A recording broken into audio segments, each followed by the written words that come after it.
Let me try that again. Hey everybody, how you doing? I'm Pavs, a Rice Scene VTuber and an artist, and today we're going to be continuing work and hopefully finishing on page 13 over here. Okay, so last time I was discussing how to approach this panel here on account of the fact that, what's with this circle here? Is that supposed to be like a lens flare? Is that what that's supposed to be? In any case, I should finish up drawing Hawk first. That seems like the most prudent thing to do.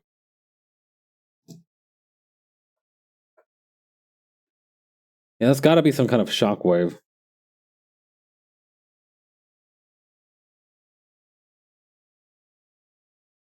Something, I don't know. Main thing I can do is I can just grab the drawing here, because I'm trying to figure out how to do this efficiently. And while I have some confidence in my ability to make a drawing without line art, I also don't want to deploy that skill just yet here. Also, I am noticing something right here that I need to correct. There's a little line right here that's crossing through where it's not supposed to be.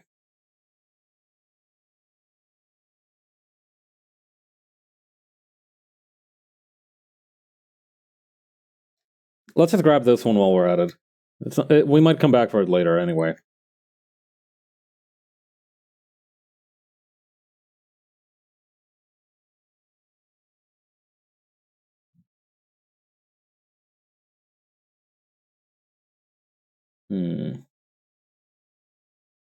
Maybe we make it bigger and that's how we do it? Or maybe even like...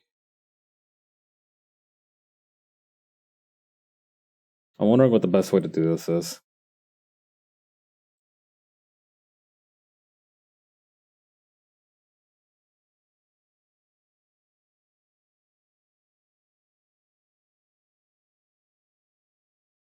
Little to the right. And normally I'd say a little lower, but we can just cut out this part here. Yeah. Oh shoot, yeah, no, this needs to be like way lower.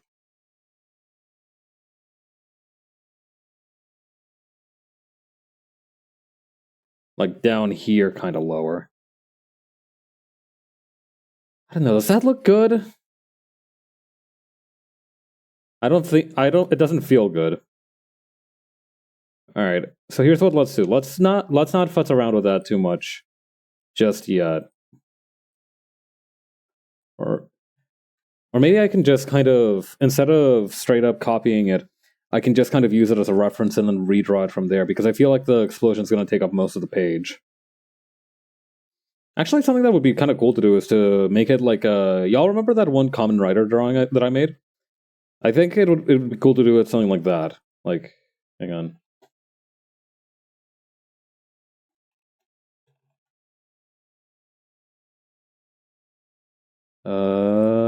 This one.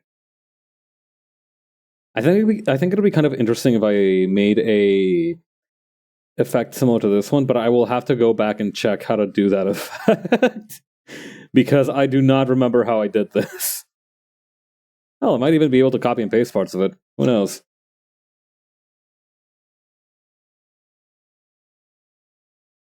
But yeah, for the time being, let's focus on what we can control and make Hawk.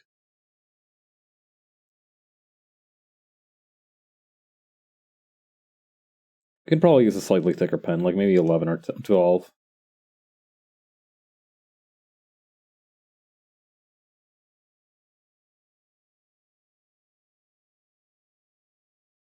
There we go.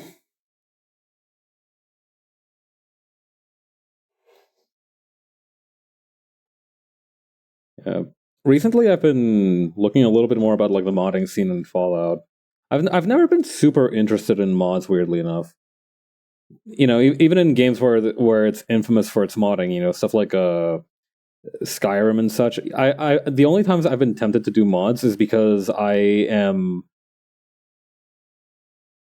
dissatisfied with like the weapons, right? So, for example, in Skyrim, I remember I installed a mod. You know, back when Steam did the Steam Workshop thing, and you could like, and it could integrate mods into like its own thing, right? if you've never used Steam Workshop before, the whole idea is that it's mods, but Steam installs them for you, which is very good for me because I am not particularly I'm not like into the idea of having to do the legwork of modding the program myself, even though it should, by all accounts, it's supposed to be a pretty easy and straightforward process. It's still a bit of a bother, so I like to outsource it whenever humanly possible.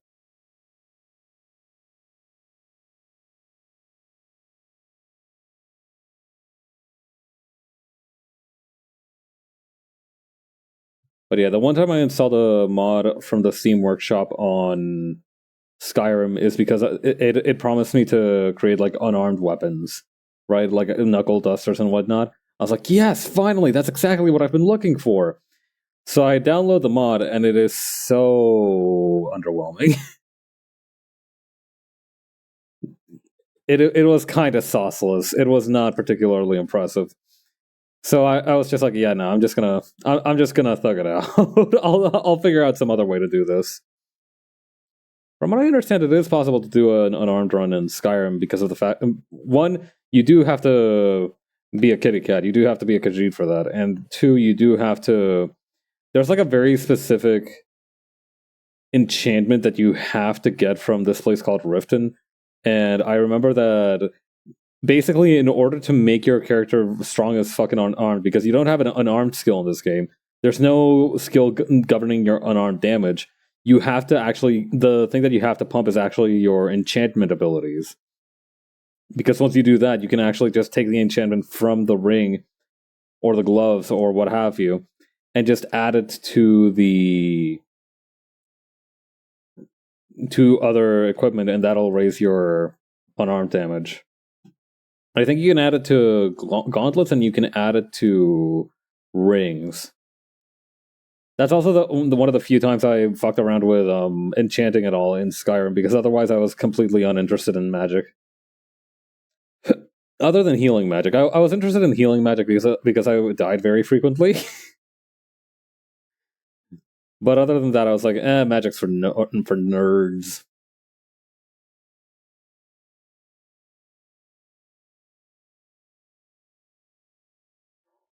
I don't know. I've never understood the appeal of like waving your fingers around a little bit and making something happen. Like, I understand the power that it grants. It's just not cool to me personally. I don't know. It's not quite as satisfying as like martial stuff. Although there are points where I do think it looks cool as hell, though. Like I remember watching that scene from the JJK anime where that white-haired guy uses that like purple ball thing of his. That was cool as hell. I was like, okay, that's some cool ass magic. But the thing is that that's also offset by the fact that what was that one post that said like everybody in Jujutsu Kaisen fights like they're from the Bronx? It's extremely accurate. I don't know what. It's kind of interesting, right? Like I under in Chainsaw Man, right? You understand that a lot of Fujimoto's art style and compositing and whatnot are heavily based or must be influenced to some extent by his deep love for cinema. Conversely, I don't know what the fuck Gege Akutani is into that makes him draw characters fighting like that. Like, it is some of the most visceral physical combat I have ever seen put to paper. Especially on the anime. Like, in the anime, it just looks like they're beating the shit out of each other. It's not like in Dragon Ball where like they're obviously throwing punches and kicks and every each side is like getting as good as they're giving. It's like it looks like mean. Characters in Jujutsu Kaisen fight like they hate each other.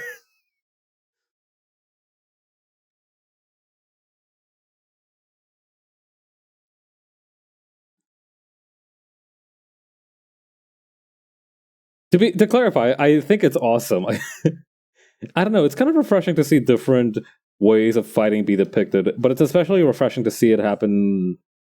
To see something that has just that kind of pure physicality to it.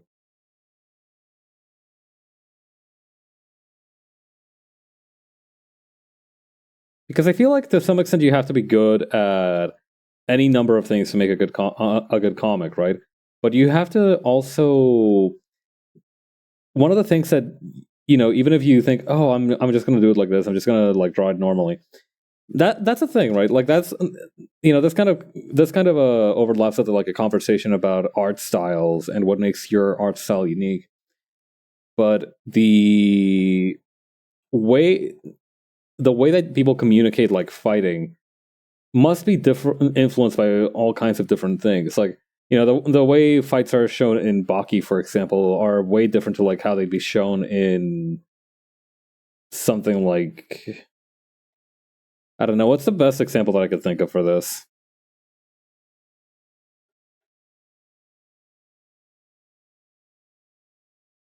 Like the fights in Revolutionary Girlhood. That's like the most stark contrast that I could think of. Or like even in JoJo. Actually, in JoJo, the fights are. I feel like there's more similarities between JoJo and Baki's fighting choreography than there are in other series, but that's also offset by the fact that JoJo has stance as a factor. Y'all see that that one statue of Jonathan Joestar with his spits out? That was crazy, right?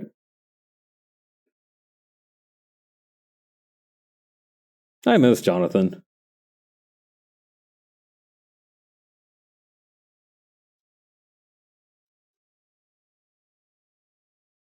I don't know. Maybe it's because he was like from a different generation of heroes, right? But he always felt like he's like the most straightforwardly heroic of the Joestars and the JoJo protagonists. But I feel like that's also some people might be like, but that's boring. But the Jonathan is so unhinged about how he's righteous that it's kind of fascinating to watch him. Like every single time somebody's like, you need, Jonathan, if you don't do this fucked up thing, you will die. And Jonathan's like, no, as a gentleman, I must refuse. And he does that thing anyway without compromising his morals. And you're like, damn, that guy kind of kicks ass. I think that's the thing, right?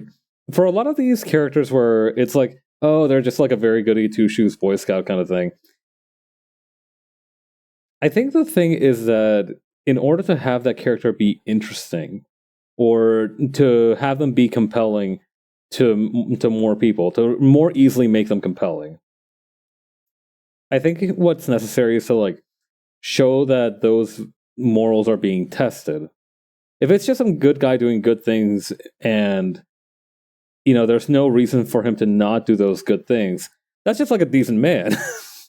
That's just like a decent dude, and it's not that special. But if he's in a situation where it would be like so easy, and he is tempted, or they are tempted to forsake those morals, right, in order to win or to survive, even. I think that's a much more easily compelling situation compared to just them, showing, oh yes, I'm so virtuous and I'm so virtuous in like this zero pressure environment. No, I don't believe in that whole thing of like whoever you are under pressure is like the real you. Whoever you are under pressure is whoever you are under pressure. But because stories give you the ability to watch hypothetical events and be entertained by them, I think it is interesting seeing to what extent the character stands by those principles, and you have to establish those principles strongly. I think that's something that the first half of Phantom Blood does very efficiently, is that it establishes that Jonathan is like a very stand-up guy. Like this is just a random thing that he started doing out of nowhere. He is like defined by his sense of honor and how he treats others. And you see that constantly with like how with his fights with Speedwagon in Ogre Alley. You see that with how he behaves in his youth. You get those snippets and you get a very strong idea of how Jonathan behaves and what he does. And like I said, I think that goes a long way towards establishing credible reasons for the way he acts in the future. And again, that's why it's interesting, because we know that's how he is as fundamentally, right? Like, we understand that that's how he is and that's how he likes to be. But then you get to like more extreme situations as he grows up, with the Hamon and all that nonsense with the vampires. And you're like, okay, will the things that he holds dear be able to like carry him through this? I think that's what's interesting. Also, dude is just straight up big, and I do appreciate that. Also, he's just a big guy, and I do think that kicks ass.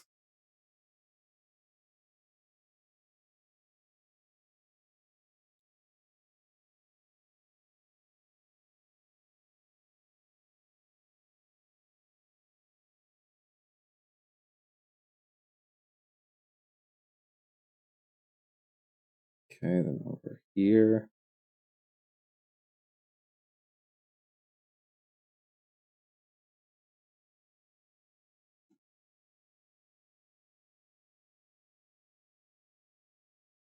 Over here.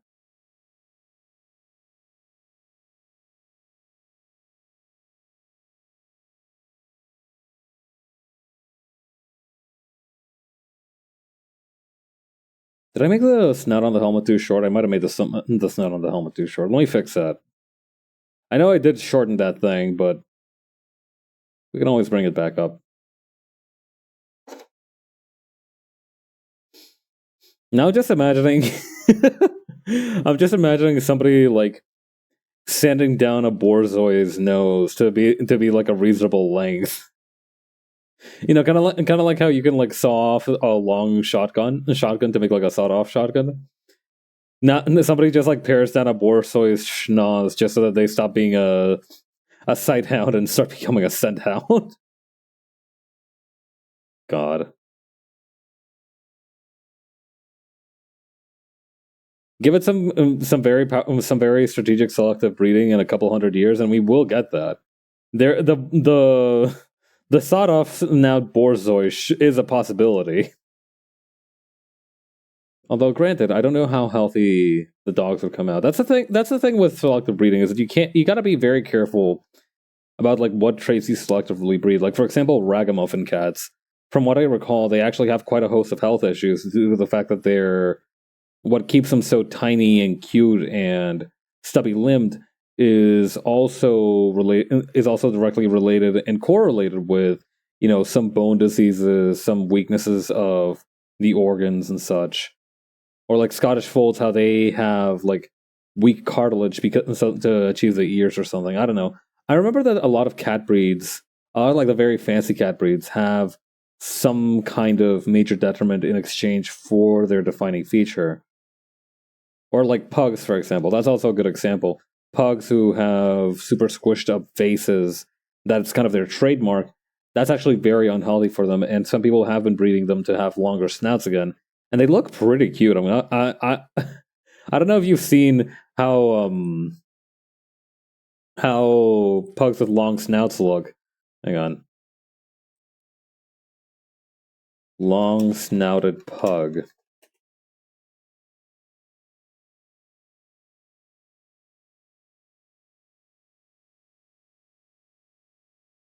Take a look at this beast with a much more expanded face structure. Look at how happy he is being able to breathe properly.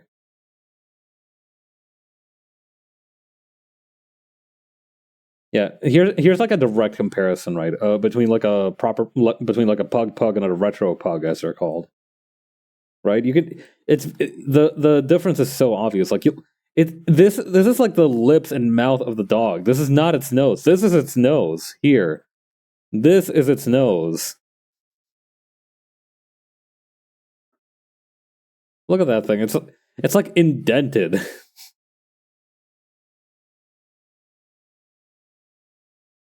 Do you think among dogs, if they did like those virgin versus Chad memes, it would have I it's over for you. I've depicted you as the hard breathing, short snouted pug, and myself as the long snouted, easily breathing retro pug. Do you think that's ever the case? Whenever dogs have beef.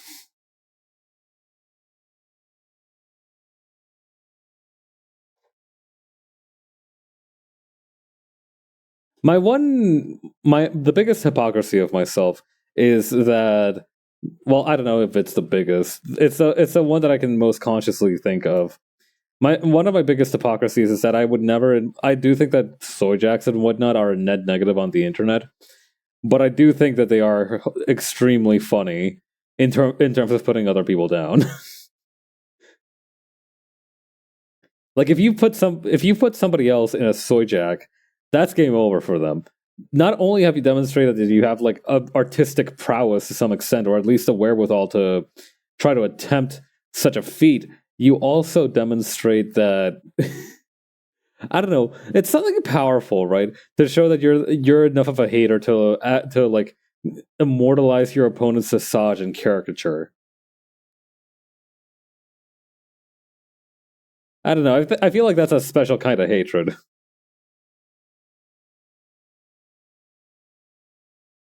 God forbid it blows up and like now your opponent's face is known everywhere only by by their soy jack.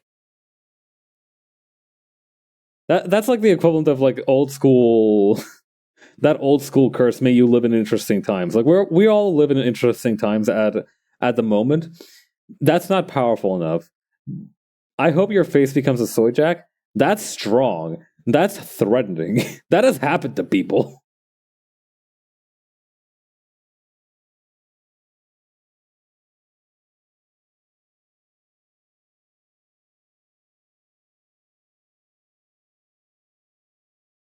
Okay, then over here.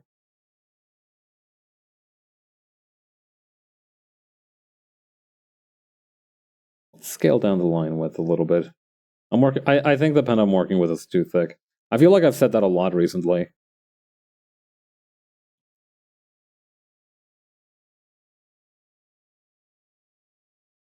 The thickening liner.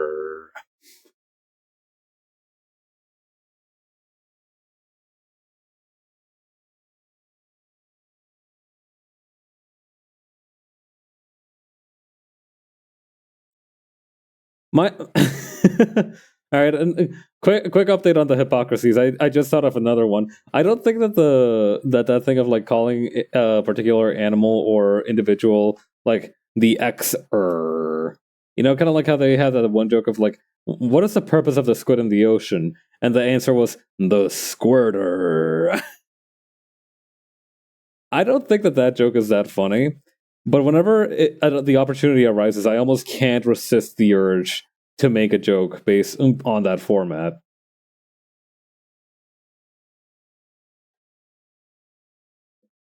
It's like the second version of that one joke that's like, my ass better stay in this office.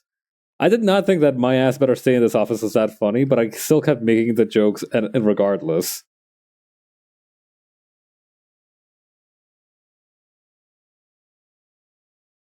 Like, I didn't think it was that funny, but I did enjoy the joke. And it did feel appropriate to whip it out at times. Actually, no, I'm pretty sure I did find it funny. I don't know. My own memory fails me. Speaking of my memory failing me, it's crazy because I have two wisdom teeth that I'm 90% sure I had taken out when I was like 16 or 17, but they're still there for some reason.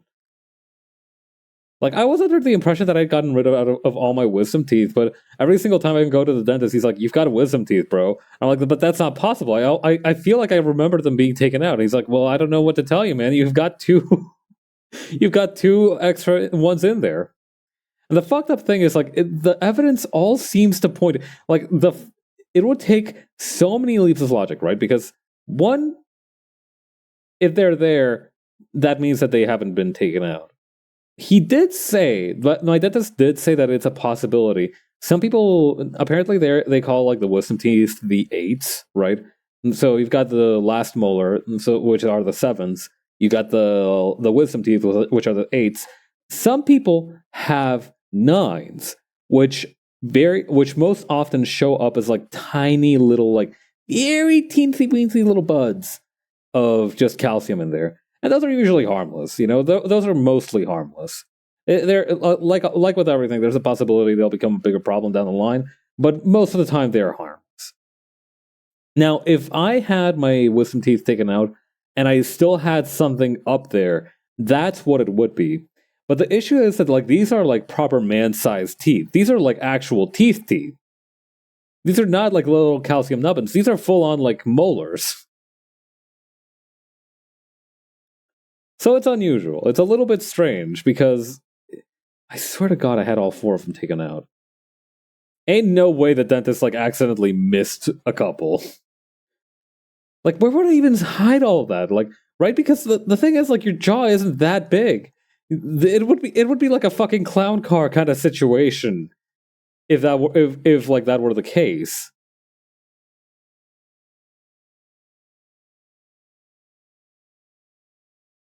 I don't know. It's just so confusing to me. The good news is that they are like jutting out slightly like tusks, but they're not in active danger of like crushing the other teeth or harming me the way they ordinarily are. So they're not priority number 1 right now. That being said, if I do end up getting a raise at some point in the near future, that's probably what I'll celebrate with or invest that money into. Some people will get like VR headsets or some shit. I'm gonna get a wisdom teeth surgery to finally be rid of these awful little things. They make it a little bit hard to brush my back molars. Anyway, this came up because during my hygiene appointment for today, they were discussing the retainer. I have to go in tomorrow at like 8:30 to get that thing fitted.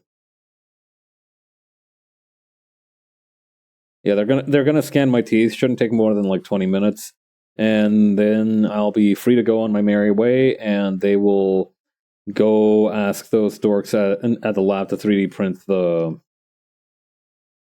both like the base of them, which will be based on my teeth, obviously. I don't know. Would wearing somebody else's retainer that's obviously such a bad idea, right? But like, it reminds me a little bit of like the idea of like a sympathetic alphabet. If you've never heard of that before, let me see. Let me find the Wikipedia article. Sympathetic alphabet.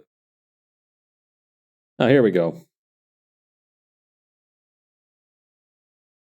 Let me just copy and paste this. Ever since I found out that CSP has create new from clipboard, that's been my go-to for a lot of these. Anyway, a sympathetic alphabet was a supposed form of communication used in the 17th century by Rosicrucians and magnetizers. 2 parties would remove a section of skin from their arms or hands and mutually transplant it while still fresh. It was believed that the transplanted piece of flesh kept a close sympathy with the original limb, so that its owner was still aware of any injury done to it. On the transplanted flesh was tattooed an alphabet whereby, by picking the letters with a magnetic needle, the users believed they could communicate instantaneously across great distances. So, much better than a Nokia, obviously. A similar myth from the same time period claimed that needles alone could be used to communicate over long distances. After touching 2 needles against a special species of lodestone, they would become sympathetic to each other. From then on, always pointed the same direction regardless of distance. These needles would then be installed inside a dial, with the alphabet listed around the rim. By pointing one of the needles in the direction of a particular letter, the other needle would follow suit, allowing for distant correspondence. The early Cook and Wheatstone electric telegraph also worked by deflecting magnetic needles, but without the need to resort to magic needles. Damn, for real? Their needles were deflected using electromagnetic induction. which in contrast to the magic needles is actually real. The 1862 novel Le Nez Notre by Edmond About, adapted as a television movie in 1972, is based on the concept of a sympathetic alphabet. Huh.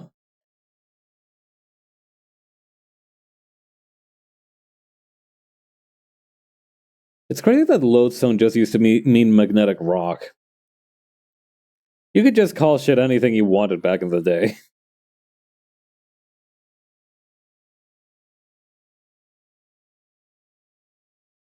So that the sympathetic alphabet is perhaps a little bit more intimate than sharing a retainer with your friend or partner.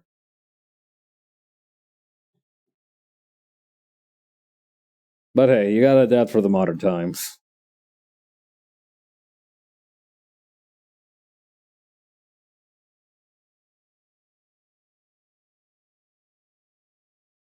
Okay. Then over here, the rest of the leg.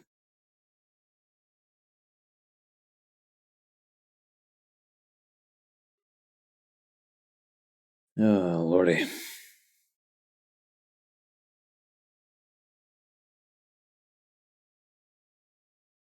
It's really funny. During my dentist appointment today, I was chatting with the hygienist, right? And she was like asking me questions. You know how hygienists are. You know they ask you questions. They like get the deeds from you. She remembered a surprising amount about me. Like I don't remember her very much, but I do remember. She seemed to remember me quite well, which is fascinating. I don't know. May there's few enough customers that she can still vaguely remember most of it. She remembered I was from Ecuador at least, which is most that I can say, more than I can say for a lot of people.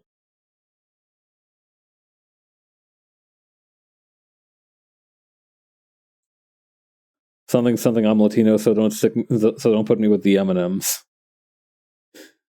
God. Jay Easy released a new song recently, didn't he? I think like Kirby or something. Good for him.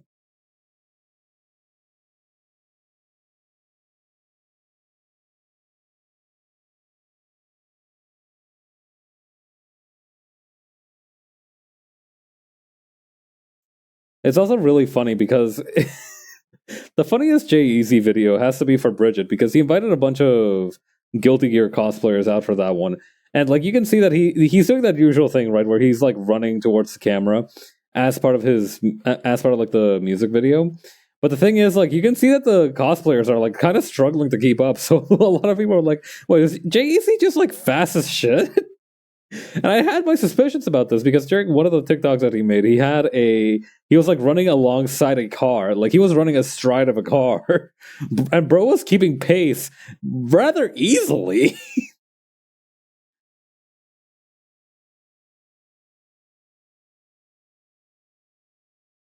I just think it's funny when people are like supernaturally fast, but don't make that their whole deal, you know?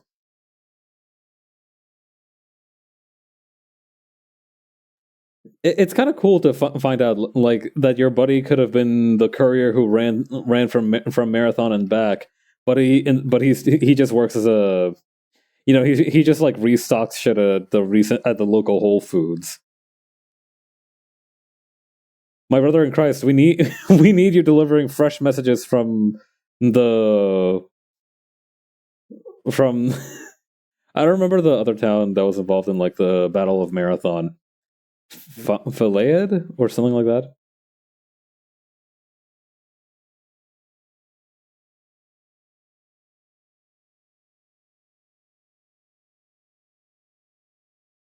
Okay, then over here.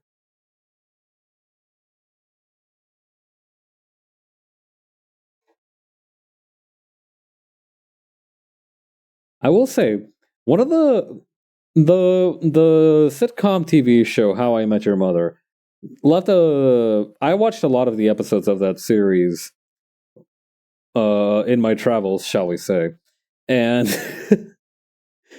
I will always one of the episodes that I will always remember is this one episode where like the guy in the suit Barney, where Barney has to run a marathon and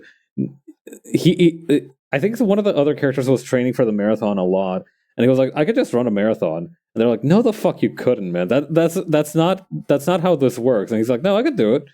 And then the thing is that he did do it. Like he didn't even like particularly train for it. He just did it. But then the problem is that like when he was on the metro home, the exhaustion of the event caught up to him, and suddenly he couldn't move. So he ended up being taken for a ride throughout the entire metro line overnight while he was recuperating.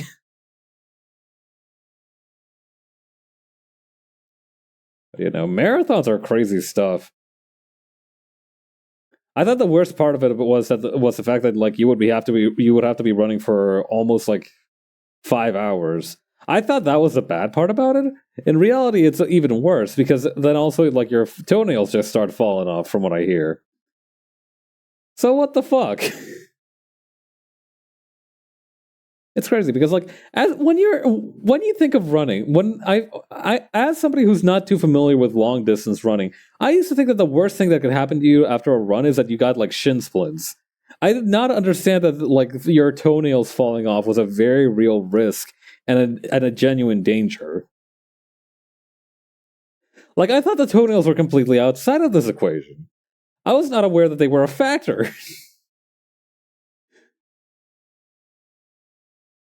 But they are.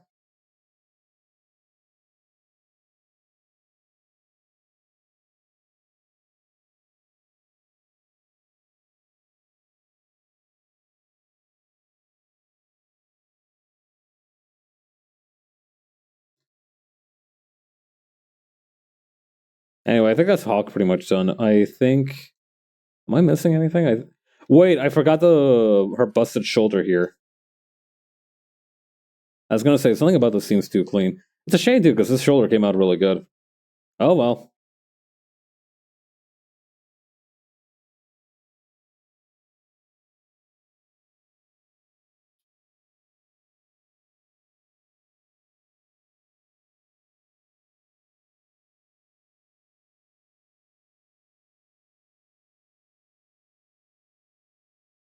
God. Well, the craziest stories about running, weirdly enough, aren't even about like the action of running itself. In some of these stories, the weirdest part are like both the people and the kind of planning that went into the event. Into the event, we've talked about the what do you call the? I think it was the 1918 one. There was like an Olympic marathon where people were on like this very dusty trail, and they got their lungs and their just breathing systems all majorly messed up because of it. And also, like, they kept feeding this one dude who kept being downed strychnine and rat poison. Basically, like they had like some kind of restorative drink that had strychnine in it, which I believe is a rat poison. It's not good for you. That much I know. Oh hey, Cypress. Hello everyone. How you doing? What did I come into? I'm talking about stories where like people got harmed by running, because I found out recently that if you run a marathon, there is a not remote risk of your toenails popping off. Much like a successful fighting gamer, there is a risk of your toenails popping off. And I'm talking about the 1918 Olympic marathon. I think it was from 1918 at least. Pick marathon. Oh, I'm sorry. Not the 1904 Olympic marathon. But yeah, how's your stream? You're still trucking through 358 over 2 days, right? Are you making good progress?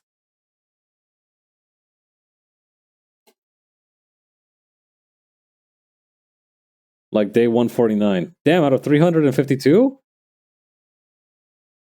358? I cannot fucking count. Did I tell you that I think I actually owned that game on the DS? I remember like somebody. I remember I stopped by a GameStop one time when I was like 14 or 15, and I was looking for like DS games. And I was like, "Hey, what DS games do you recommend?" And it was like, fucking take Kingdom Hearts. take this with you." and and to be fair to the cashier at that place, that was like one of the better games on display there. I think that's also how I ended up getting recoded for the DS. It's dangerous to go alone. Here, take Roxas with you. I almost beat Recoded. I kept losing because I kept trying to like do too much during like the coding segments. I kept getting my ass beat like by like those like lions that had like their faces on the shields.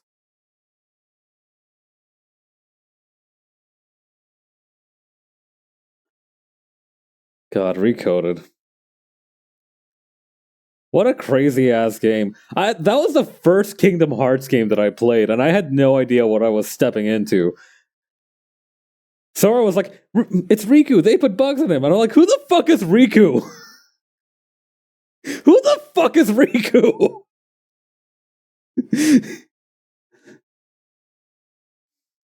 God.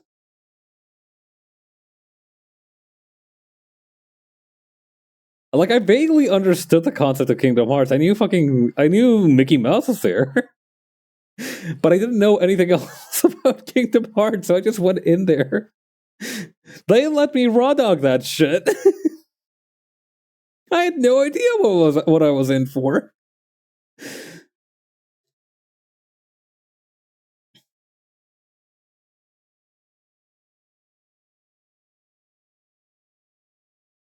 Where is this reference in the chat? Okay, it's right here. Let me get rid of that.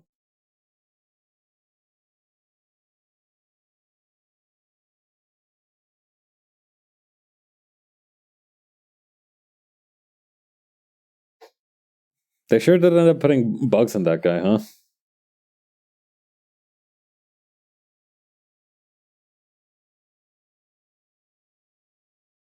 When I was like a teenager, I watched this one dude, this one YouTuber, I forgot his name. I watched him a lot as a teenager. I watched him play through almost the entirety of Kingdom Hearts. The whole series, from Kingdom Hearts 1 to 2 to Recoded to like the 358 over 2 days to fucking the one on the PSP. I forgot the name of that one. The one with Aqua and Ventus and what's his face, Terra. I just consumed almost the entirety of the the Kingdom Hearts franchise through that guy. And I think I made the right decision there. I never owned a PlayStation, so I couldn't experience the peak of 2 and 1 personally. But I think it's a fine substitution.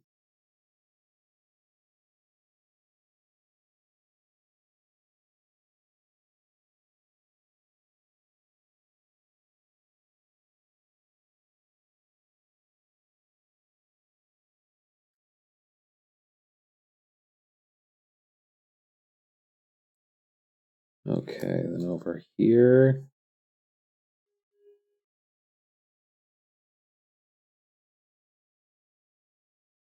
I'm especially grateful that I never ended up trying out Chain of Memories. My brain is not built for like card games, or at least I don't think it is for the most part. So it was nice not having to deal with all that. I don't know. I get very nervous about around particularly complicated game systems. Like I remember reading about the light puck system from the original DS, The World Ends With You. And I felt myself sweating reading about like what that shit was about. Hang on, let me see if I can hang on. The World Ends With You. Because I remember reading about it through the Wikipedia article. Hang on. Gameplay design. Oh, here we go. Hang on.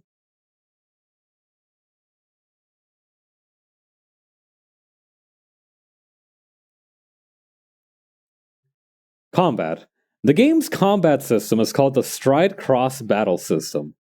The combat takes place across both screens of the DS, with Neku on the touchscreen and his partner on the top screen, representing the different zones of the same local area. Neku and his partner are synchronized during battles and share the same health bar. Therefore, if even one character does not take any damage, the pair can fail in battle if the other takes too much. A green light puck will pass between the characters during battle. Damage is increased by alternating battle between the characters who possess the puck. The movement of the light puck is determined by the sync ratio between Neku and his partner. The puck stays longer with a character with higher ratios. The player can equip Neku and his partner with clothing that can alter the light puck speed. Oh no, the World Ends With You kicks so much ass. I really recommend playing the single screen version of it because it's just a little bit easier to follow. I understand that the touchscreen version has like significantly more complicated. Well, no, the touchscreen version requires a lot of action, and I don't know how feasible that is if you're emulating it. Yeah, emulating it would be a nightmare with how it plays. Exactly. Wasn't there a certain emulator that's been popping off recently? That's like for mobile phone. I wonder if somebody could. I wonder if some sick fuck is going to try and complete The World Ends With You like that. If it can be done, somebody will do it. That is a saying, after all. Nintendo doesn't want you talking about that. Nintendo can go pound sand. What's Nintendo done for me lately? Actually, no. Nintendo does want me talking about it. The people who actually use it and people who with sensible brains don't want me talking about it. We need to keep this thing on the hush hush. But I saw this DDR input type shit, and I was already sweating. So yeah. I've heard about it recently. It's like Virtual Boy emulator on 3DS that could actually do some of the neat effects there without actually breaking your eyes. Oh, that is kind of cool.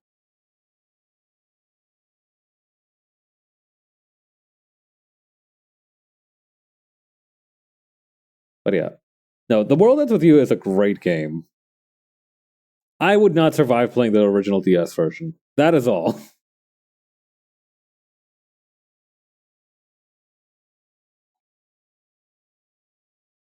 Okay, then putting this over here.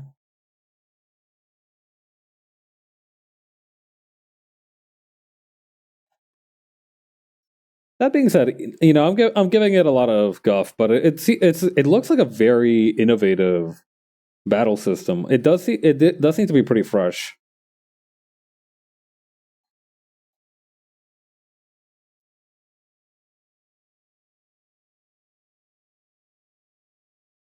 Okay.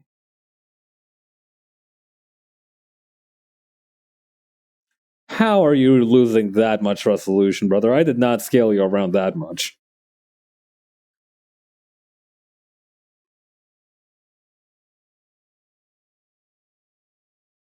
Okay, lower the opacity of this. Pop open a new vector layer. Maybe also take a screenshot of this one here. Perhaps not while these other ones are active.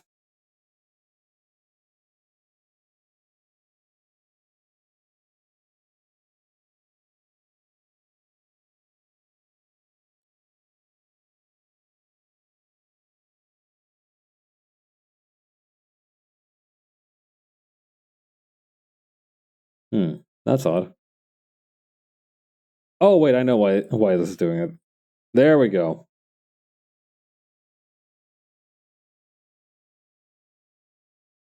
Yeah. Wasn't there also like somebody who made like I think it was called like the Ayano or like the Aya Neo or something like that? That's basically just straight up a DS, but you can, it's not a 15-year-old machine. Seriously, I feel like the DS should have never gone out of production. Also, I also went to when I saw that, but I went like, ooh, when I saw the price tag, it's like $700. Hang on, let me see if I can pull up a picture of it.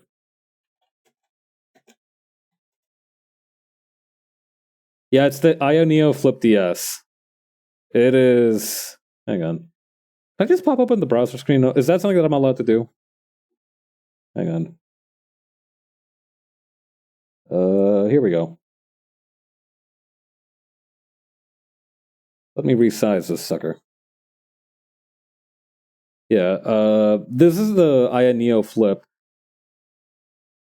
Where's the price tag on this? It's got a bunch of different features, but also it's just like a straight up computer. It's so weird. This thing looks like this reminds me of the BIOS screen from when I have to reset my computer. But it looks pretty tight. Hang on, Indiegogo pre-order. How much? It doesn't play games, so you can put emulators on it. Yeah, basically.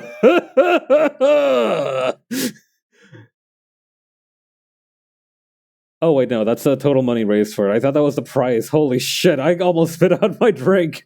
Oh my god. Oh shit! I got scared. No, okay, it's just 1.5 grand. Oh my god. Still, that is a lot of moolah.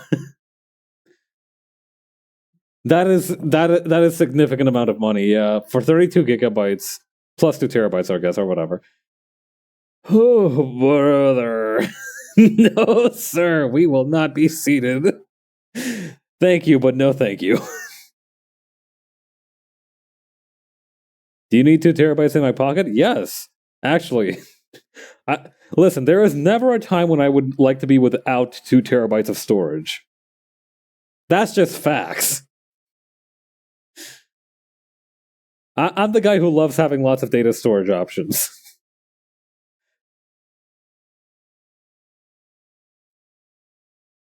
Honestly, it is like that because I do have a lot of stuff that I want to keep track of, but like I have I have a 1 terabyte Seagate, and even that's starting to become a little bit thin for like my needs.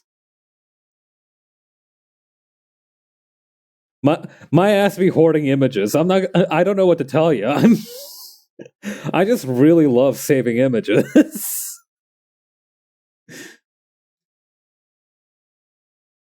Hang on, tonal correction.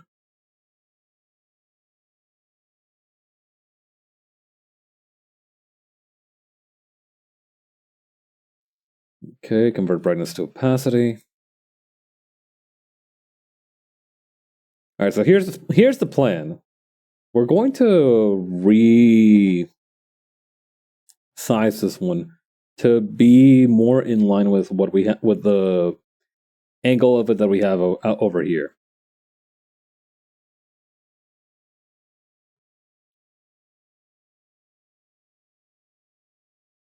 Okay, there we go.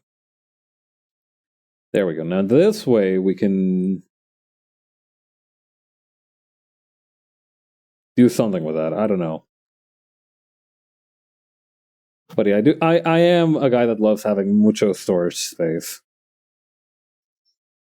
Actually, come to think of it, it also like the thing is right. That is a lot of money, but it makes sense given that this is like a very niche manufacturing thing, and also the fact that it will need like how do I put this?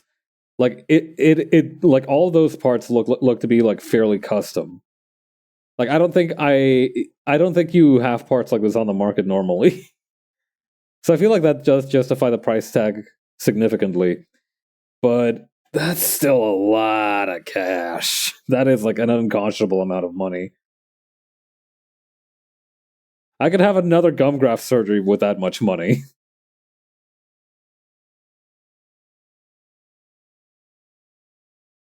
I mean, granted, I don't want to have another gum graft surgery, but that's a kind of volume of sheer cash that we're talking about.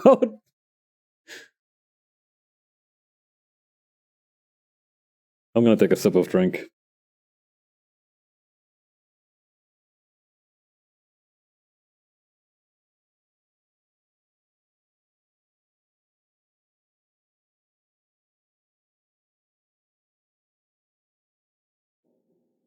Also, for some reason, I'm remembering the punchline of a joke of like 2 terabyte Ted.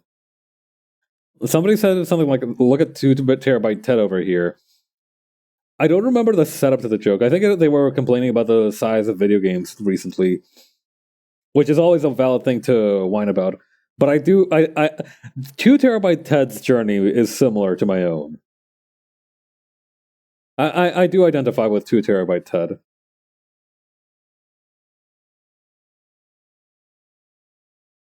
Can I like decrease the opacity on these even more? Oh wait, maybe I can like, yeah, there we go. This will help.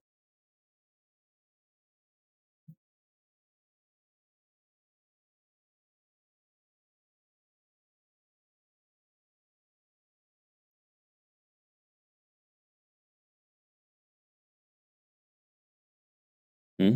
Oh, I have the eraser line thing, the transparent line brush.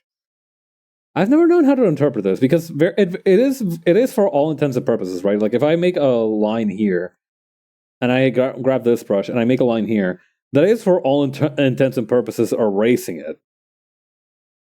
But whoa, hold on. This is kind of cool.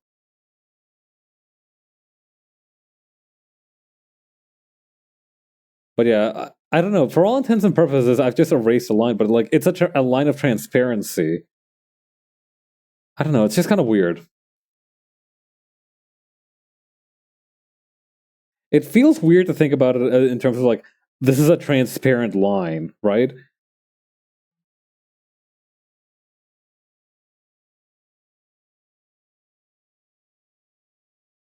Okay.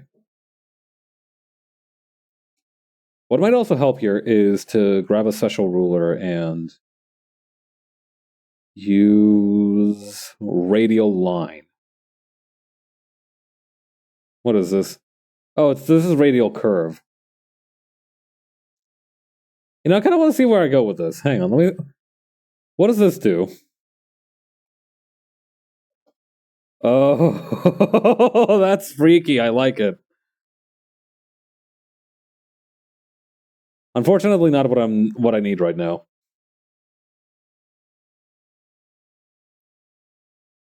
All right.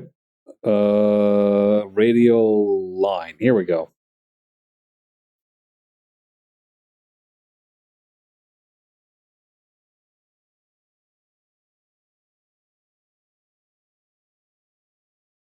Now I do need to be a little bit careful with how I make this because I feel like you doing it the wrong way could lead to some issues with the.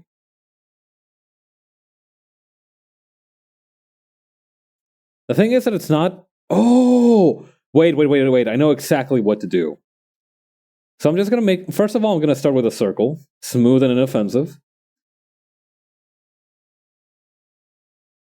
So just do that a lot.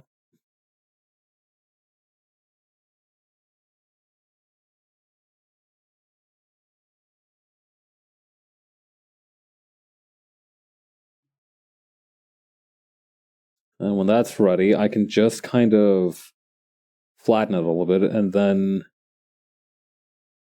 today I am a genius. And that kind of works. What's it look like without all the references? Could use a little bit more juice, a little bit more sauce.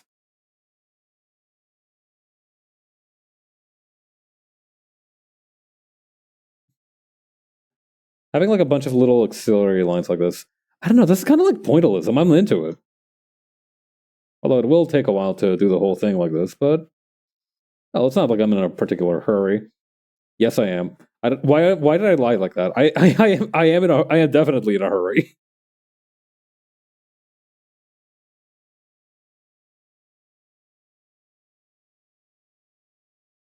Not to mention, the circle's a little jank if I don't keep it on the like the big picture.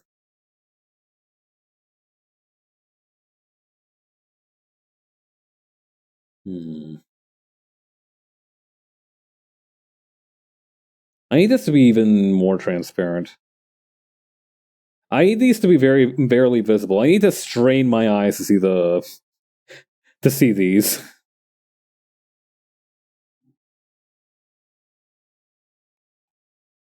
Hold up, can I just copy this one? Not really. Hang on.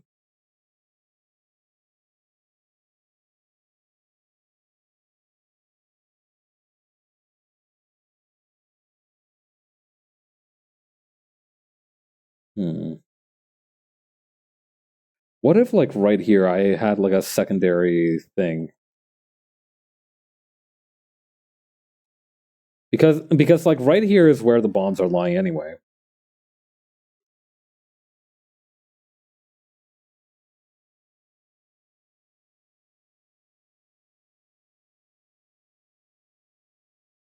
No, that looks a little whack. Okay. Let's turn off the ruler for now. I feel like I'm becoming rather dependent on it.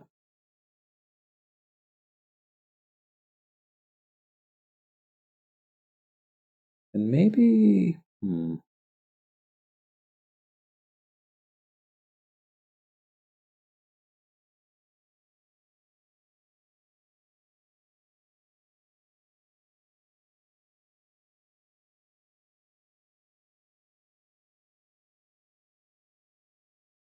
I'm entirely dependent on the ruler. Uneducated medieval peasant. Needless to say, I have become I have become hopelessly dependent on the ruler. Me when I'm any feudal society trying to get its footing in the medieval period. Needless to say, I have become hopelessly dependent on the mandate of heaven.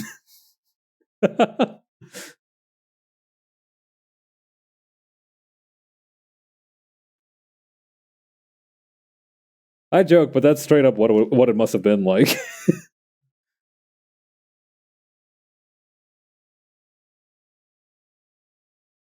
Bro, you just posted cringe. You're going to lose eunuch.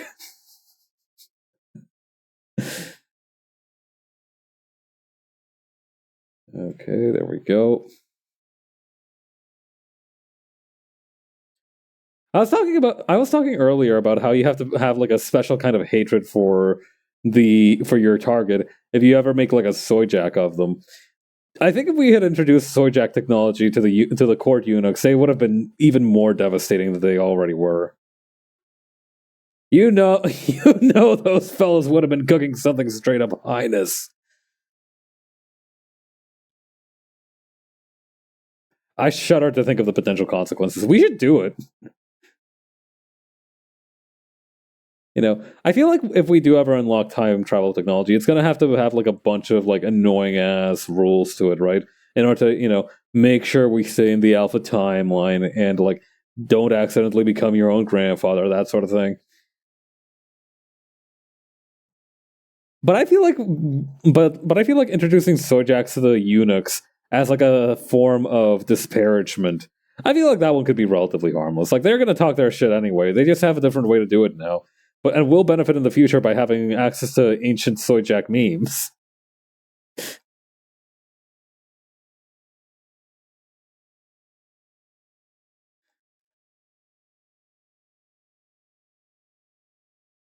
I think Court Jester should have had access to the internet. I agree. I think that would have been a really good idea.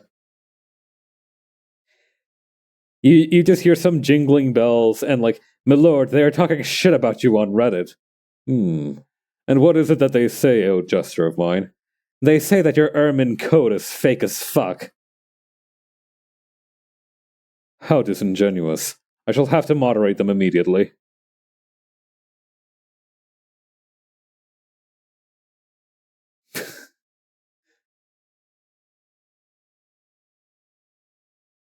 I mean, the thing is, okay, so jesters have access to the internet. Is it like a sort of masquerade kind of situation where they need to where in order to like avoid there being time slipping, they can't let others know they have access to the internet, or are they free to talk shit about it with their liege? I feel like they should be allowed to talk about it with their liege, because I feel like if you give a jester access to the internet and like future knowledge of all things, and they can't make jokes about it without like altering the time stream, and like they can't let their lieges know because of that, I feel like they would explode. I feel like those little bastards would straight up just pop like kernels. They'd only have like they would only leave behind like a sizzling pair of smoldering jingly bells on the floor where they once stood. That'd be some kind of crime, I think.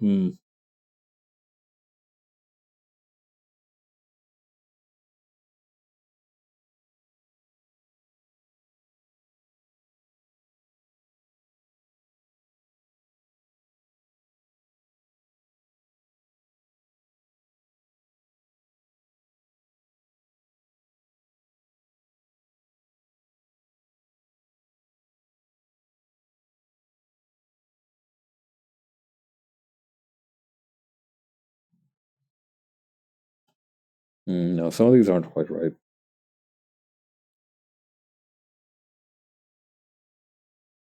I don't know whether to Jester residue.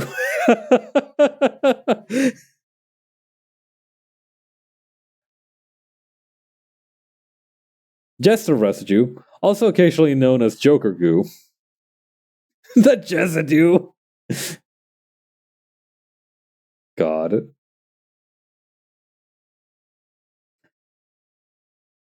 Jesidue is very powerful.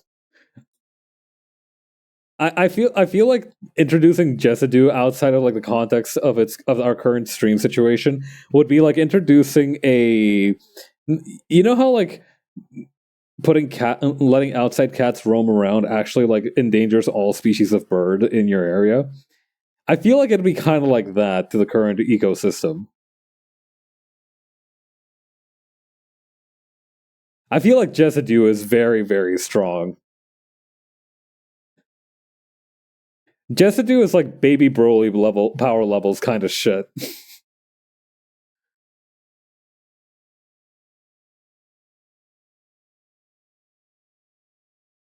Can't let it out into ecosystems that aren't ready for it. That's what I'm saying. That's what I'm saying. We need to introduce it slowly. We need to like bring it to. We need to bring it up initially. You know what it needs to be like? It needs to be like wolves at Yellowstone. You know, we need to introduce it into an environment where it would be, where like there's like a bunch of other. You know what? Okay, what would be the equivalent of like an overpopulation of deer or herbivores in the ecosystem for this joke? Like, what would that be? Like, do we need to introduce it around places that start using the word gooner too much outside of its original context? Is that what we need to do? Is that the move?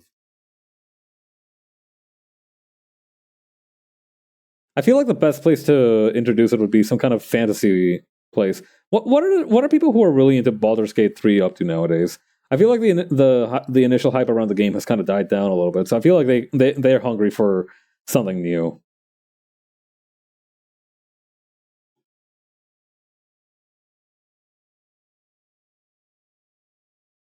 Or I don't know. Do we know anybody who goes to Ren fairs? I know Raph. Maybe Raph goes to Ren fairs. I would actually be quite surprised if Raph doesn't go to Ren fairs.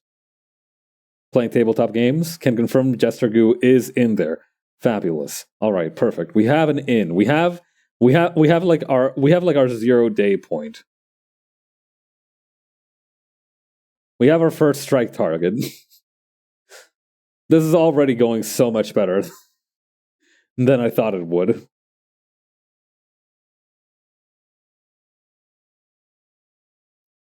Do we know if Raph owns a full set of armor? He probably owns a Gambit of some sort. I don't know. Unfortunately, I haven't been planning to betray him just yet, so I haven't gotten around to asking for the full stats of his defensive capabilities. As an artist, it's always important to know the strategic weaknesses of your writer. That's something that I've been slacking on. This shit is not like Bakuman. It's not. We're not. It's not going to be like happy cooperation all the way through. You need some kind of strategic leverage. I'm fortunate enough that most of my weaknesses, being puntable and being easily put down by a single gunshot, are fairly obvious. So people don't really try to dig past that.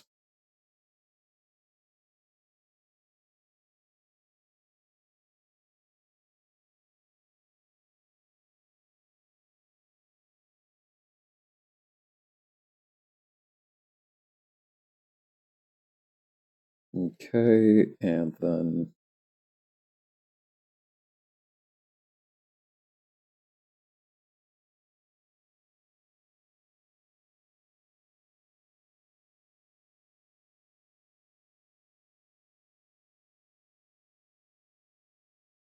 okay, this is gonna break off right here, right here. I don't know. Weirdly enough, I feel like I play myself up as very weak, but weirdly enough, I feel like I don't have enough proper weaknesses. Like all of my weaknesses are things that would kill an ordinary person, and that's not very entertaining. I need like more fantastical weaknesses. I need like my own version of kryptonite or garlic.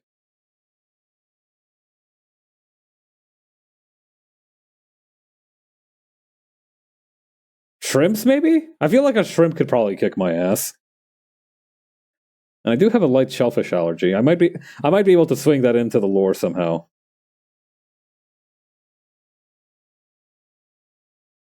There's room for it. I feel like we can do something with that. So you're telling me a shrimp fried this rice? That is 100% the thing that I am implying. Communication has been successful.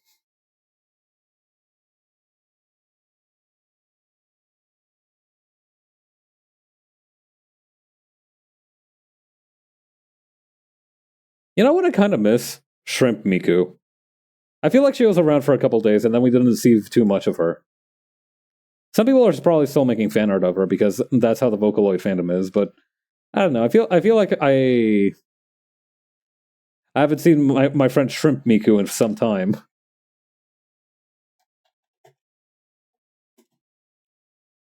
She's still around. Hang on. Yeah, here we go. Yeah, if you haven't seen Shrimp Miku before, it was made by Twitter user Rice Deity for the 2024 Snow Miku contest, themed around Hokkaido food. She wasn't picked for the finalist voting round, so she was never in the running to become the official 2024 Snow Miku, but people seem to really like her.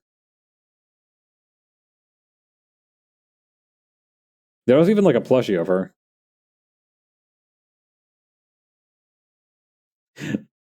Butter. Butter dog. Dog with the butter. I really like as well how the sleeves look a little bit more like salmon to me than shrimp, but I don't know. This is just such a cute design. Look at her go. I'm getting flashbacks to the friggin' Dorohedoro opening.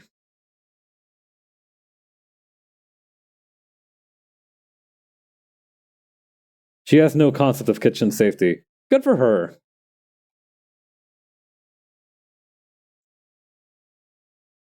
Honestly, I do think that if Dorohedoro had released on a weekly schedule, it would have become like the Dungeon Meshi of 2019 or 2020 or whatever it was released. I don't remember. I think it was released 2019. When was the Dorohedoro anime released? Hang on.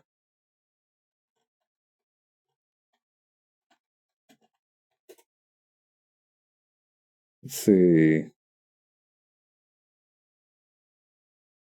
Blah blah blah blah. Finished airing January 13th, 2020 to March 30th, 2020.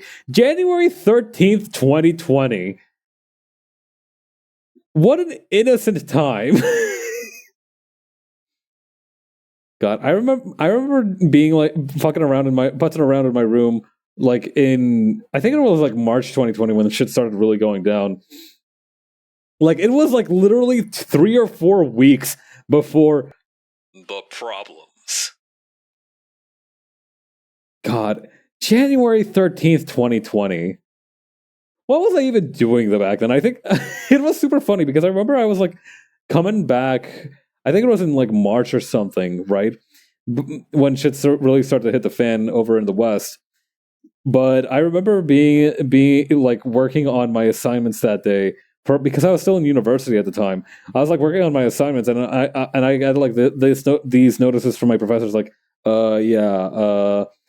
just a heads up, we might have to cancel class soon. I'm like, huh, I wonder why that's about, because I had no idea. I didn't know. I wasn't aware of the scale of the problem before. Like they were like, yeah, we're shutting down the school for a few days, and I'm like, what, you're doing what? God. Thankfully, I was actually pretty prepared for the pandemic when it first hit. I had like I always had a stock of face masks because I liked having those around when I was cleaning and the dust would get all up in my business, you know? So I was very lucky to not have to worry about that. But God, what innocence. What sheer ignorance that we that we must have exhibited. Well, I say we. What's your ignorance that I must have exhibited?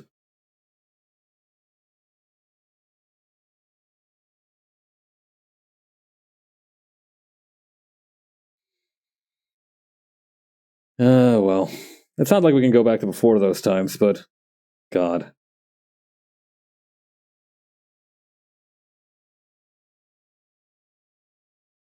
it's just so crazy to think about. Like here and there, right? Most places have like fully phased out whatever COVID things that they had implemented, right? But the thing is, like over around here, we still have like you occasionally still see like hand sanitizer things just sitting around, and like most of I don't know, it's like almost kind of poetic because there's still a lot of hand sanitizer stations just sitting around, but now they're like completely empty. Even if you like activate them, they don't spit anything out. And I don't know, it just feels like it's telling of something. The Titanic and the month before the pandemic started now. Honestly, I do feel like if you're gonna fuck around in any time period, you might as well fuck around during the Titanic. High class situation, very low stakes if you fuck up because it's all gonna be lost to the sea anyways. Very few survivors to say anything. You know, you've got kind of a clean pass, honestly.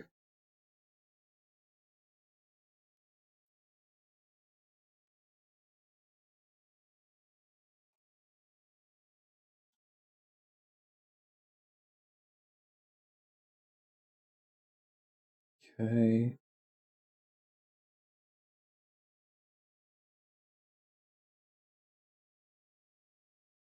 then would this part be bent now?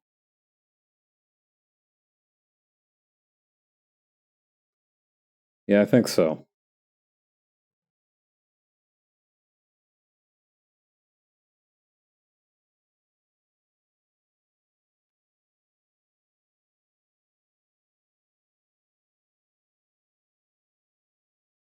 Do you think like all right, this is gonna be kind of dark. Do you think like just kind of how nowadays we laugh about the miseries of the ultra rich? Do you think people who heard about what happened to the folks on the Titanic like the day after were like also making jokes about it because they also hated rich people? Like, do you think that that's a thing that happened, or do you think that like maybe they had perhaps an ounce like kind of like slightly different codes of honor? Was the Bushido situation on jokes slightly different at that time?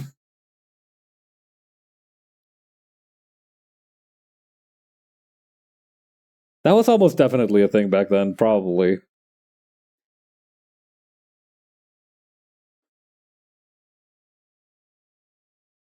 Like, do you think if you just told like a random dude from the 1910s or 20s, like what happened with the Ocean Gate sub, do you think that they would also be a little bit, like do you think like they would also find a degree of irony in it?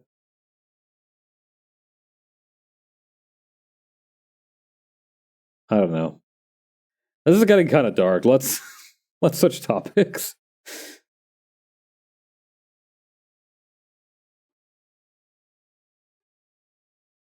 Okay, this thing's gonna get bent out of shape.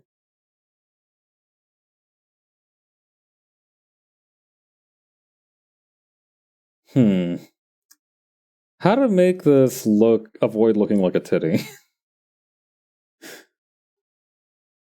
Like that was already kind of a problem earlier, but now it's kind of even more pronounced because of the curvature. Common artist issue, yeah.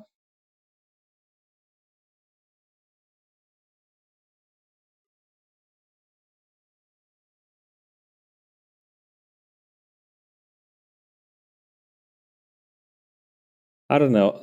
At this point, it's not even that I fear that my own mind is in the gutter. I know mine's in the gutter. I'm just worried, like, if other people's are as in the gutter as mine.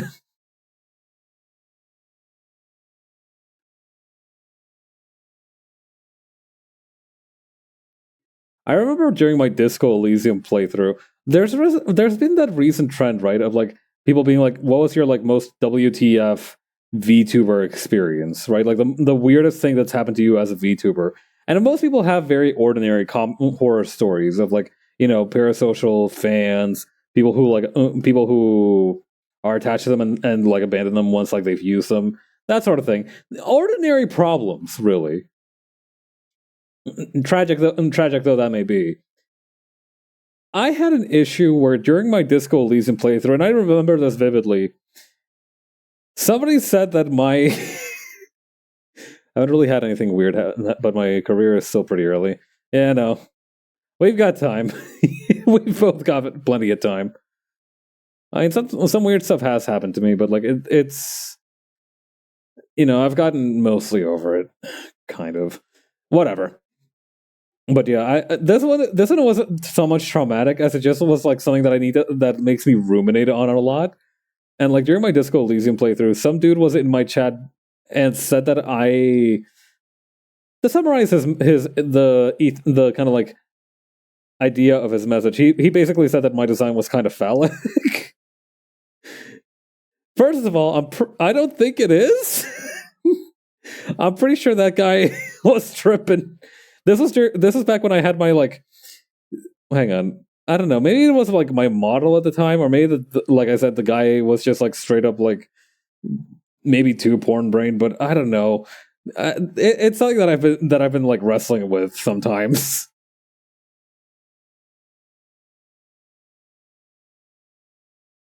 Whatever. If it ends up being that way, it ends up being that way.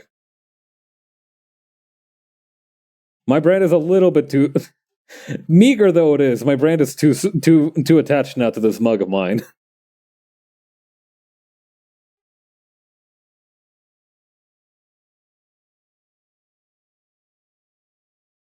We need to take the word goon away from porn freaks. I mean, I don't know. I I kind of feel like we can let them have this one. I don't know. I feel like listen, all right, hear me out. The British have a really funny word for like a dude who jerks off excessively, and that's wanker. They have a pretty funny word for that. We need a word for that, and I feel like Gunnar is our current best fit for the scenario. Like I feel like calling somebody a jerk off isn't strong enough. I need I need like some way of saying like, dude, you spend way too much time alone. The henchman community is in shambles. Oh god. We need to have like some kind of like summit. Some kind of like language summit so that we can come to a proper compromise. We need to have like some kind of happy medium between it being exclusively used for porn freaks and also like people who just want to be like, yes boss, right away boss. You talking to the boss like that kind of people? Those kind of people? Folks with a thick New York accent and not a whole lot of moral scruples. On a boss. Yeah, exactly. I don't know. I'm also a little bit also somewhat mourning the word, the duplicitous meanings of the word goon, because I myself do feel like I was kind of a born henchman. I don't know how else to put it. I feel like I would be a really good henchman. V when she wants her fans to call her boss in chief. I think that's definitely a part of what influenced that. I call V boss all the time.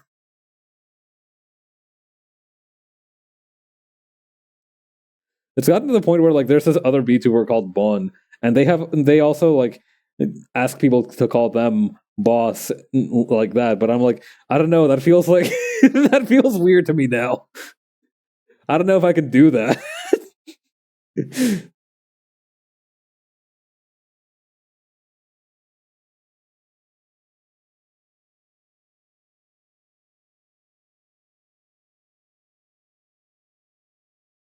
God.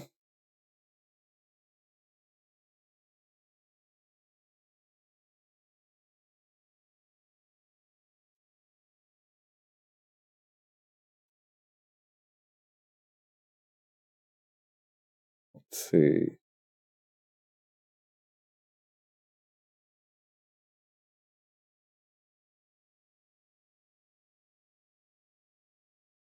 Okay, then.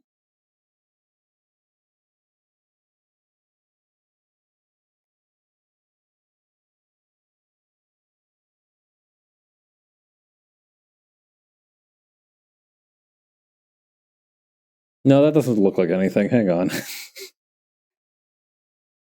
I gotta put this piece of glass away somewhere over here.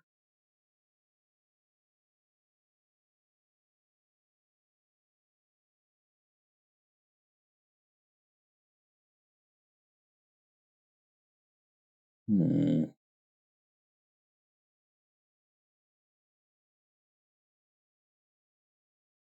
Could I just grab the kind of like circular parts from this top panel and then just bring them down here? I feel like I should be able to do that.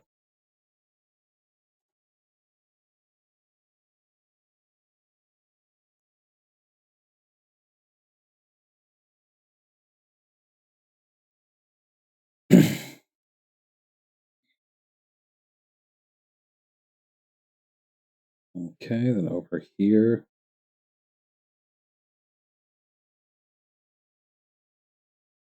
I don't know. Have you met a lot of people like that? Have you ever have y'all ever met somebody and been like, "Oh yeah, dude, you were definitely born to follow." Like not even in a bad way, just like they're very competent at it. Like there's some people whose personality is just kind of like I don't know, they kind of lend themselves to just like tagging along rather than like being the initiators, you know? Like there's this group of dudes in high school, right? There was like this two dudes specifically. There was always like a third guy with them, but I keep forgetting who he was. But like the two main dudes of that group were like this white dude and this um Asian American dude, and they were pretty tight. But the thing is, like the white dude was almost always the one who was like getting them into shit. Like he like they weren't like troublemakers or anything. They were actually like really good at music. That was their thing. They were like the music guys of our class. And like it was almost always the white dude that was like, "Yo, dude, we should do this," and the other guy was like, "Oh hell yeah, let's do that." Like he was happy. He was like very happy to kind of go along with like whatever the first guy wanted, and that was kind of like their dynamic.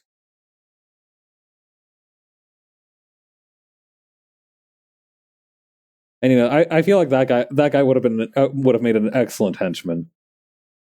Like if I was starting an evil empire, that dude would be like one of the first people that I would hit up. That I feel like that's what people should do for their high school classmates. You know, some people will try to like try to rope them into like a multi-level marketing scheme. I say we need to start building more evil empires, more villainous empires. Evil empires are done, and all empires are evil.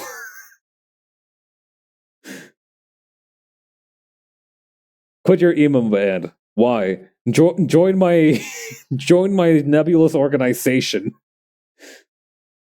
bro. You need to hop on my organization like right now, dude. It's such an important opportunity.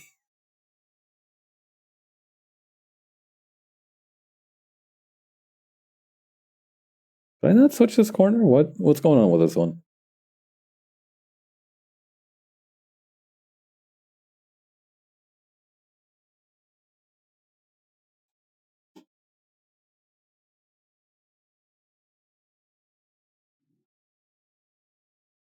Yeah. In any case, it's important to have like a mix of both personalities whenever you're in a friend group, right? Because if you have like a friend group that's like all assertive people, there's going to be strife. No two ways about it. But if it's all just like kind of go with the flow kind of people, there's also going to be like there's going to be a lack of motivation to interact with each other.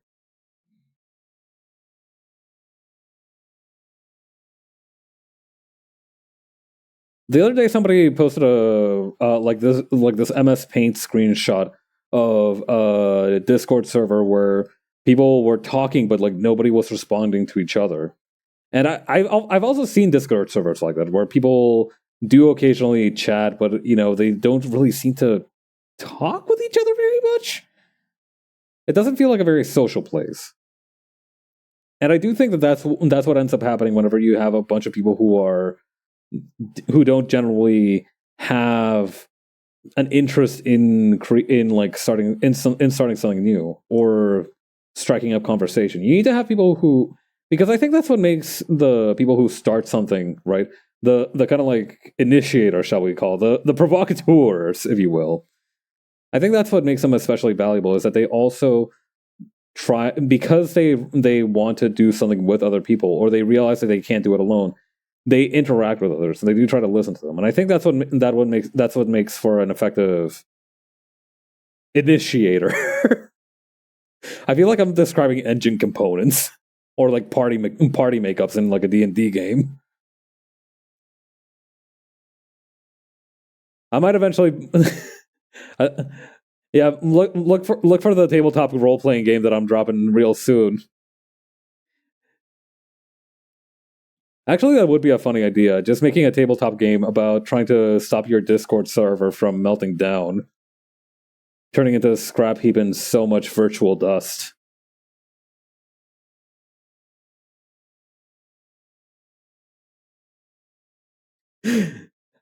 Have you ever wanted to experience the fucked up power dynamics of extremely niche Discord servers, but don't actually want to traumatize yourself like that?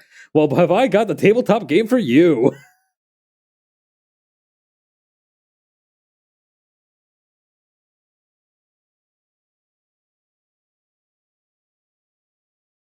Kind of like how there's the dungeon masters and the players. You have the server admin and the kittens. Okay, this idea needs to be shot. I felt weird saying that. That might have been too far. There, I feel like there was a line, and I towed it. Not this one. Okay. Well, that's the game's still in beta. We have the ability to change stuff at this point. This is why it's important to like beta test your tabletop games.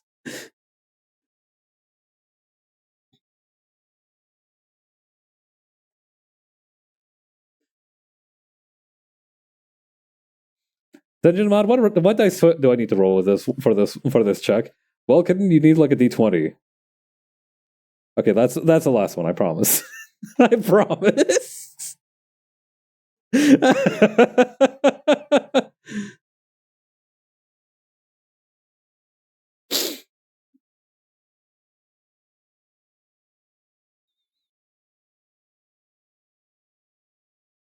All right, then.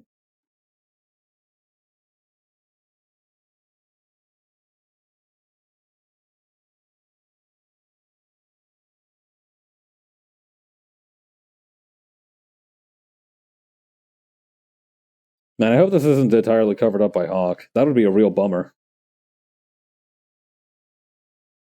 Let's take a look. Okay, no, only mostly covered up by Hawk. I really should have bore that in mind. I feel like there should be a past tense version of bear that in mind, but that isn't bared that in mind, because I feel like that doesn't feel right. But bored that in mind also makes it sound like there's a boar in there now, and he's not going to get he's not going to get along very well with the bear.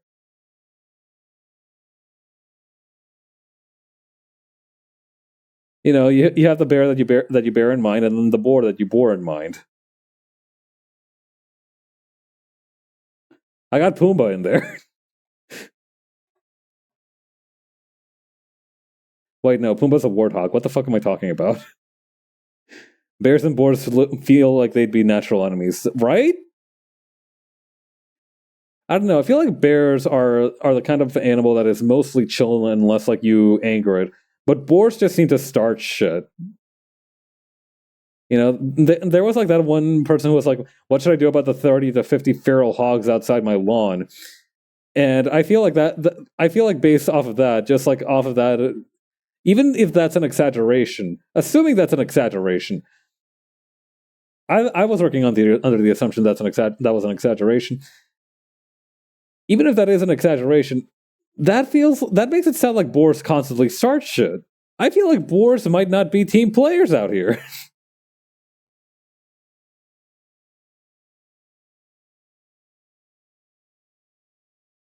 Forgive me for saying this, but I think like boars might be kind of dicks. Based on that description.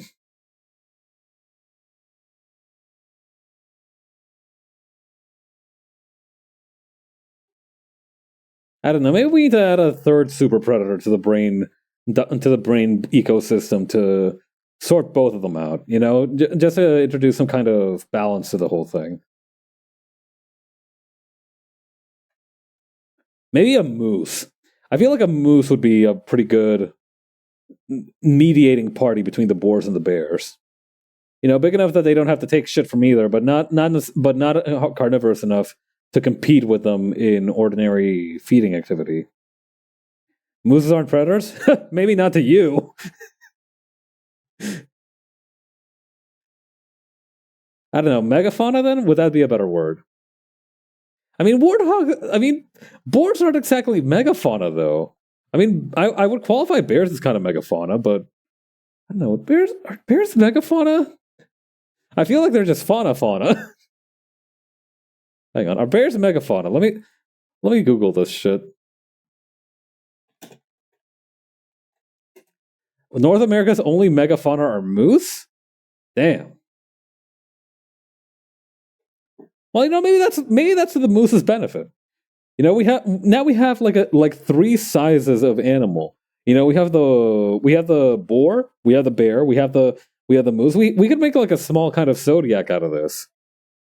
Boars can be pretty huge. I mean, how huge? Are they like bear huge? Bear versus boar. Size.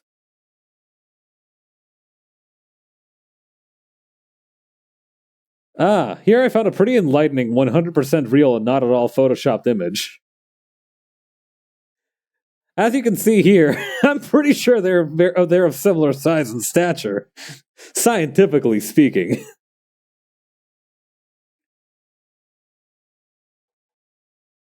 Okay, hang on. All right, here we go. This might help. Okay, so wild boar size comparisons. Wild boars stack up to about 3 or something feet, and I think that 6 feet is like 2 meters, so that's like a meter, a meter and a little bit more, right? Then you've got bears, right? Oh god, that is such a low res image. This one's in centimeters, so that's useful for me, but not very helpful for the comparison I'm trying to make. What other do we have? This is like the time I researched gorillas versus giant pythons. Was that because of that one post that was like asking if you'd rather be stuck in a mall with like five venomous snakes or one gorilla? The gorilla?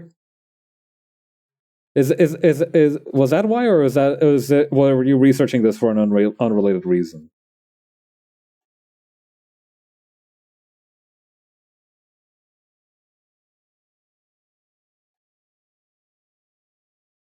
I was looking up to see if a gorilla was strong enough to break out of a python's coil. Oh, what did you find out? Are they strong enough, or are the gorillas too sauceless to break the python coil? Select color gamut. This one here. Hang on.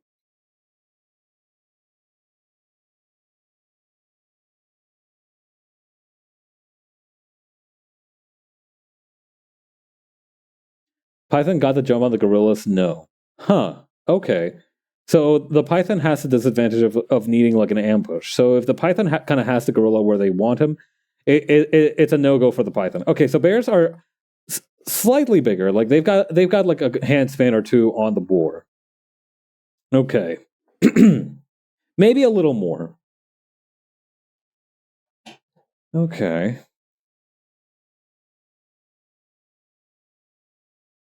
You know, that's pretty even. That's pretty even. I feel like then the boars would maybe have to get like the size advantage, or not the size advantage, the numbers advantage on the bear. I don't know. I just can't see the boars unless the boars are like ganging up on the bear like 10 versus 1. I could see a bear taking out like maybe 3 or 4 boars. Boars do roam in packs. Okay, so another point towards the boars. Hmm.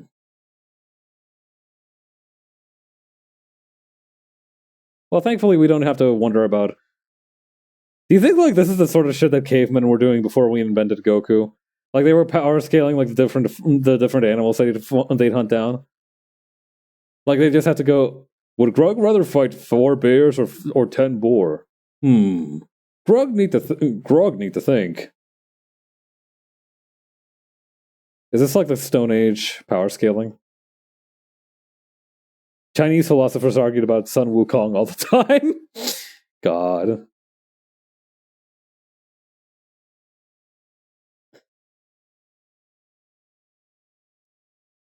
I can just imagine that shit now. I cannot believe you would say that.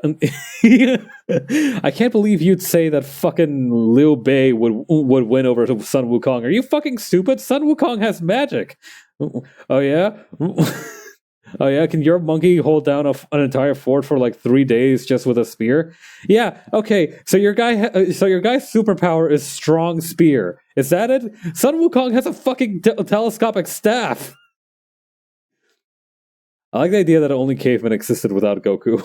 He's been around otherwise. Yeah. Cavemen are so ancient that they predate Goku. The oldest known concept. Like here's the order of operations. Cavemen existed. Cavemen invented fire. Cavemen invented wheel. Cavemen invented Goku.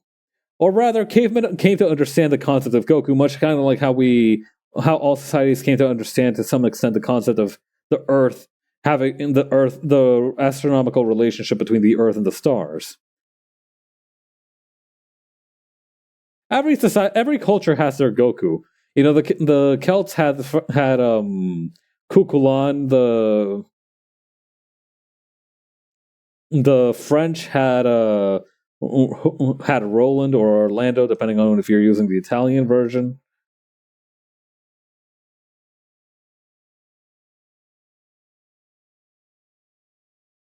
You know, everybody. That's why Goku is so beloved by everybody. Everybody thinks that Goku is their guy, and they're right. He is their guy. It was only until the 20th century that we had like a unified face to call this a concept of a Superman. The Hero of a Thousand Faces would have been a much different a much different book if Goku had existed when it was written. Bro did not. The Hero with a Thousand Faces did not account for the existence of Goku.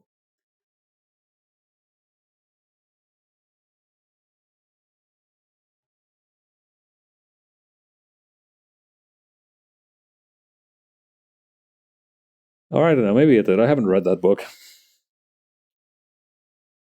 That's the thing about Goku. You can't know where he is or like what he's up to.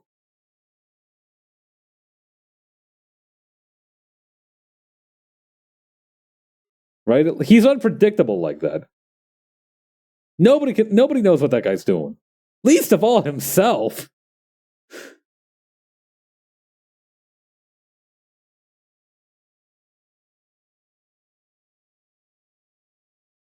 But I do know one thing.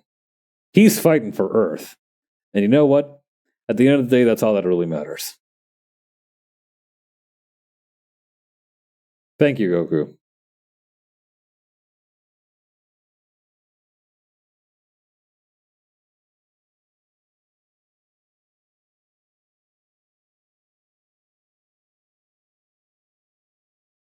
Okay.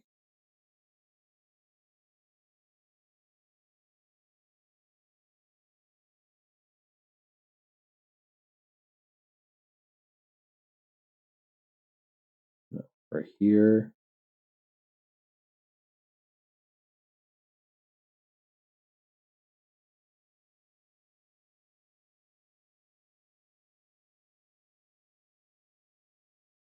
You know, after New Vegas, right?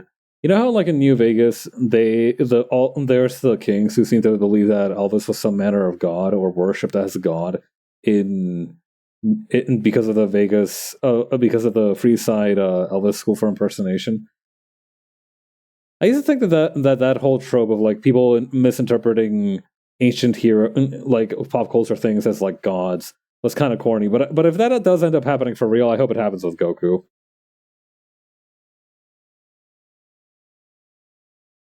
I hope that in the post-apocalyptic wasteland, some dude finds like a stockpile of like Goku gi pattern T-shirts, and it's like they must have revered him as a holy warrior. Yeah, bro, sure thing. Trust. Definitely, definitely. You should 100% share those shirts with your friends, by the way.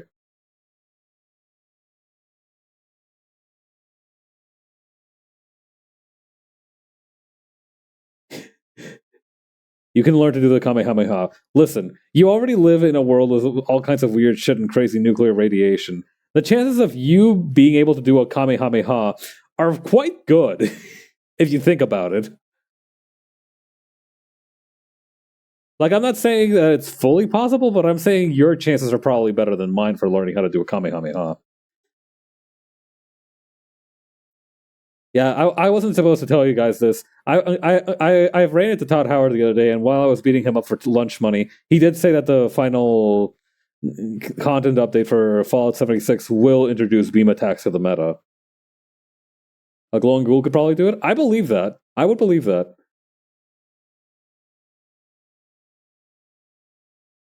All right then. How do I fix this part? It's a little bit too spiky right now, so we need to do it like this and then bring it back around over here.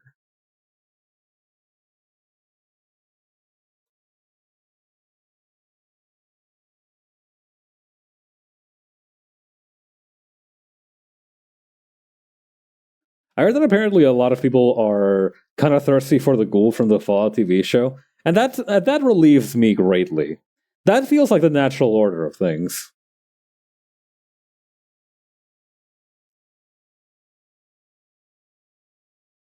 You know, like it would be one like if everybody was like thirsting over like the paladin guy, I would be like, all right. But like people are thirsting after the ghoul, and that makes it. I don't know. Somehow when people get more attached to like the quote unquote strange thing compared to like the more quote unquote ordinary thing, it just makes me happy. I don't know. I'm very conflicted about that, right? I am kind of at conflict with myself because on the one hand, while I personally would never get into like those super basic blonde anime boys, right? Like the ones that move units for Genshin Impact and what have you. I do appreciate that somebody out there loves those guys unconditionally.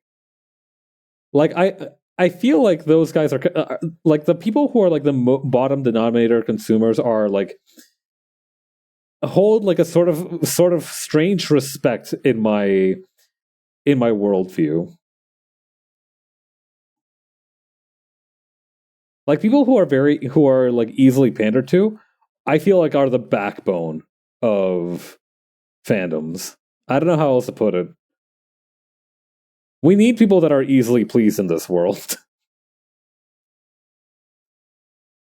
That's how we avoid getting like a sort of Saints Row 2022 situation where everybody was either angry that the game now had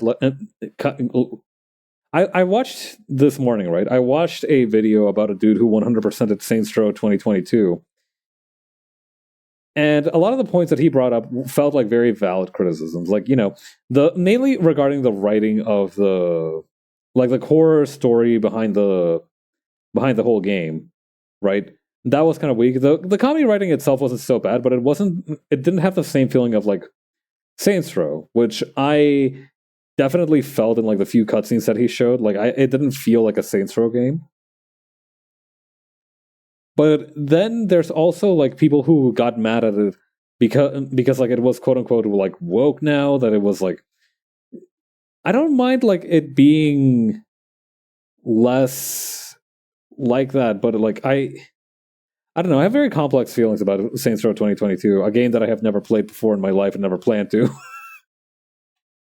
I don't know. I kind of like the Saints Row franchise. I played Saints Row 3 when I was like I don't know, 15 or something, and I was like, whoa, this is crazy, I like it. And I played Saints Row 2, and I was like, whoa, this is nutty, that's cool. And then I played Saints Row 4, and I was like, oh, yeah, that was fun, I guess. I played 1 through 4 and never touched 2022. Yeah, that's basically... I didn't play 1, but I did play 2 through 4. I never ended up playing Get Out of Hell, but that's fine. If I wanted to murder demons, I'd just boot up Doom.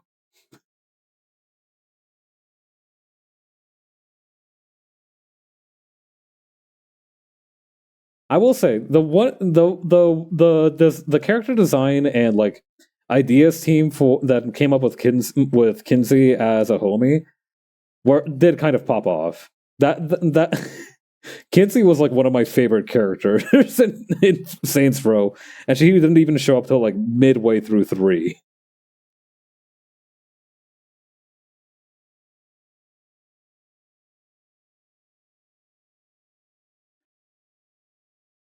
I miss that strange woman.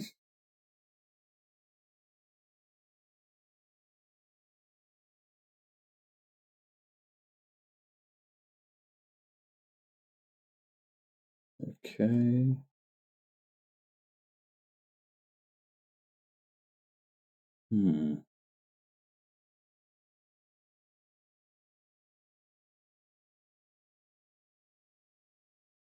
But yeah, I feel like I ended up enjoying, weirdly enough, although I had the best time with 3, the one that I think about the most often is Saints Row 2, because first of all, the character customization in Saints Row 2 felt like even deeper than, like, the clothing options in 2 vastly outperformed the options in 3. Because, I mean, I don't know, in 3 I can't dress like in a baseball uniform, whereas in 2 that's just something that I could do. I could just decide to be wearing a baseball uniform, and that was like that was like a thing that I could go out and purchase. I very distinctly remember finishing that one mission against the Brotherhood, being dressed like the fucking batter from Off. You know, that mission from the Brotherhood where you find somebody making a bank transaction. God, the Brotherhood storyline in 2 is just so fucking crazy. I really want to, like, the idea of like Marrow and like the confrontations with him really inspired me to just like make characters who are just absolutely insane haters. like the conflict with the Brotherhood in 2 is just a great example of just how a grudge match can escalate. And I really appreciate it for that kind of like writing lesson.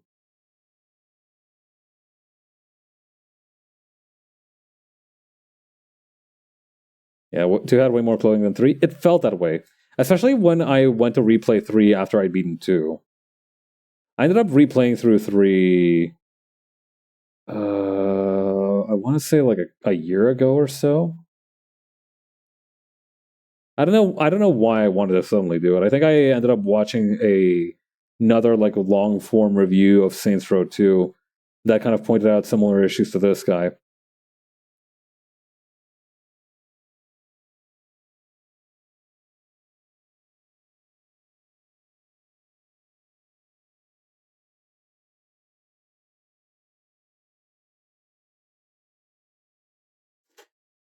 Craziest moment of my life was when I was trying to find Saints Row 3 fan fiction on an archive of our own. I don't know what I expected to find. I don't know. I feel like the Saints Row franchise would lend itself better to fan fiction, but people are just not writing for that shit.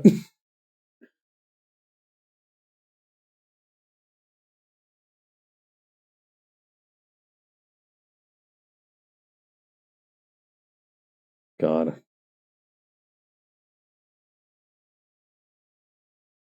I remember trying at one point to make like a Skyrim fic about like my own player characters' exploits and whatnot. And I remember like having like notes for it up to like when I touched Meridia's beacon and whatnot. But I never ended up like writing too much of it because I was busy with, being in my last year of high school.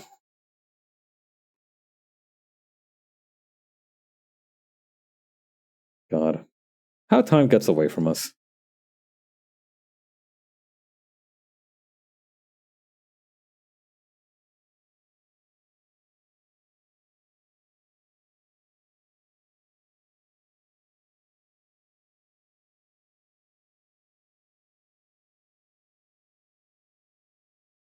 Okay, we need to turn this one a little bit more towards this way? I want to say that that's right.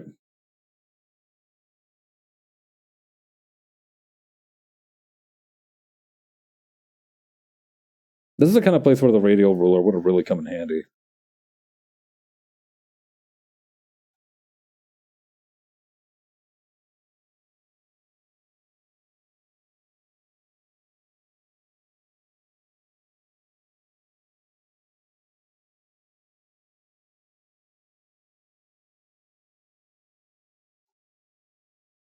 This part, thankfully, should be easy enough. Just a lot of stippling.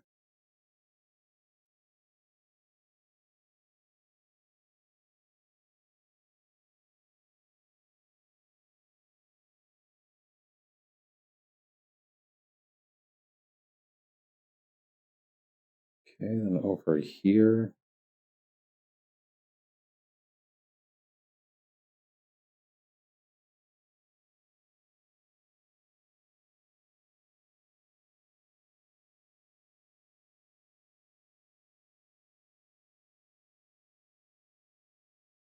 It's actually a little bit lower, huh?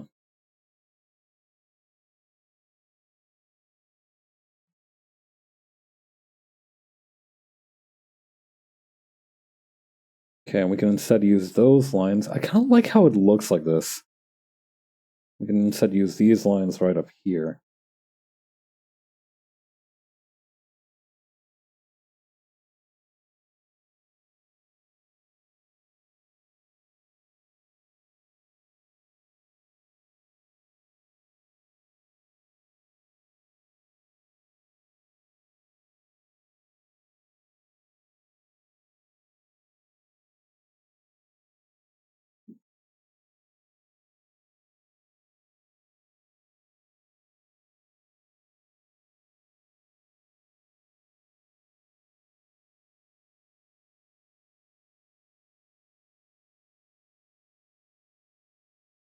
Okay, then having it go over here. It's kind of having like a bunch of spiderweb cracks run through it to show that it's being torn apart.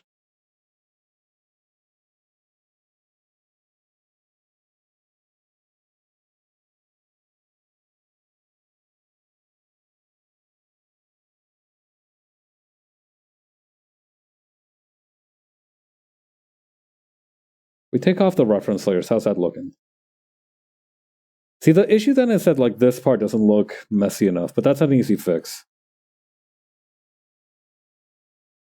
At least I hope it is.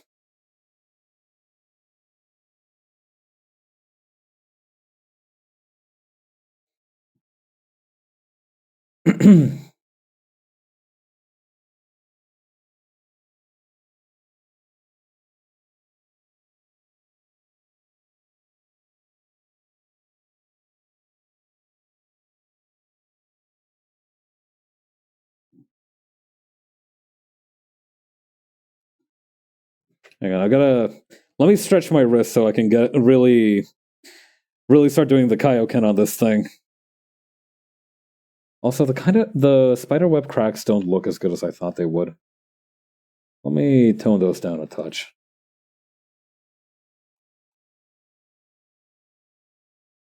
Gotta do your wrist exercises, that's right. Yeah, every day I'm grateful that I don't draw. I draw a lot, right? I say as somebody who's been doing an art stream every day this week, so almost every day this week so far. But I am grateful that I don't draw enough, or somehow I get enough exercise in my wrists that I still haven't developed like carpal tunnel. I need to be on fucking guard for that shit. I'm not gonna lose. I'm gonna keep my eyes on the prize full time for that shit.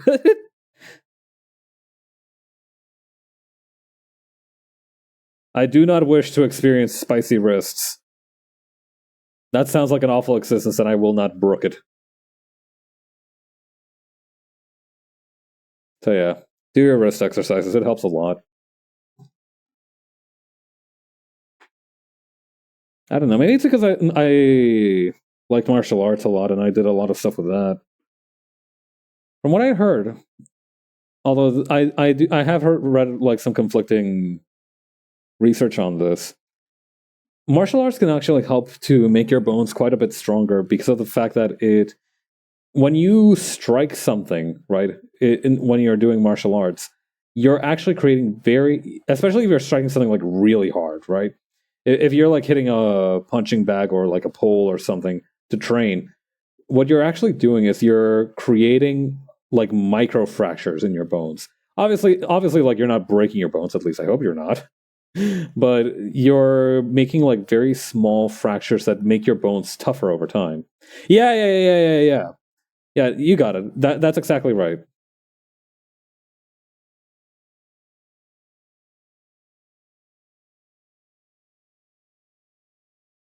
But yeah, martial arts is supposed to make your bones a little bit just that much stronger, right?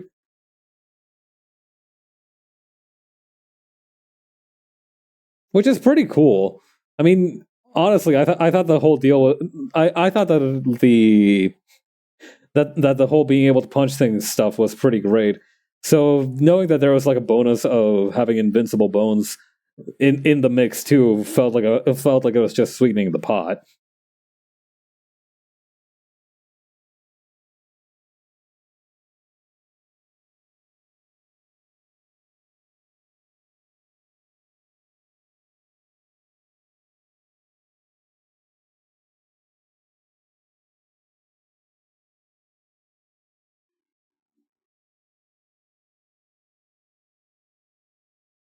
Oh god, I have to be at the dentist's office at like 8:30 tomorrow morning, and weirdly enough, I'm very good at not missing early alarms. But the thing is, I get so anxious and stressed over potentially missing them that I actually wake up way earlier than I need to, like even earlier than the alarms that I'd set early, because I'm just that scared that I'll miss it. Like my internal clock is like, "Yo, wake up, dumbass! Oh my god, we're gonna be late."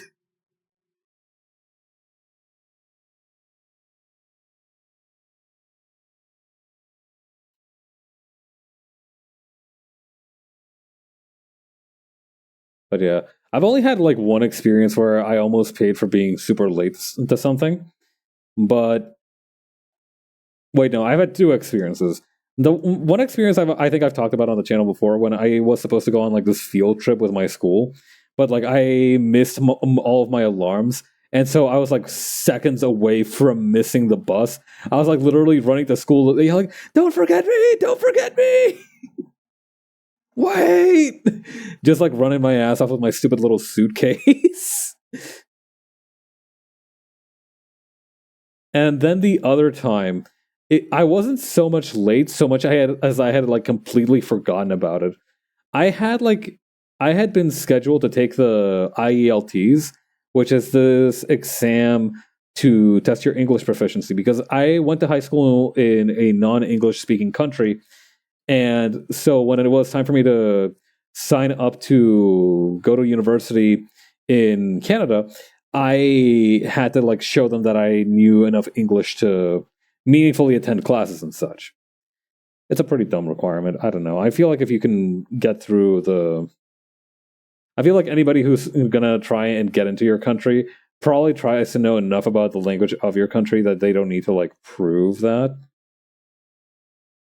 I don't know.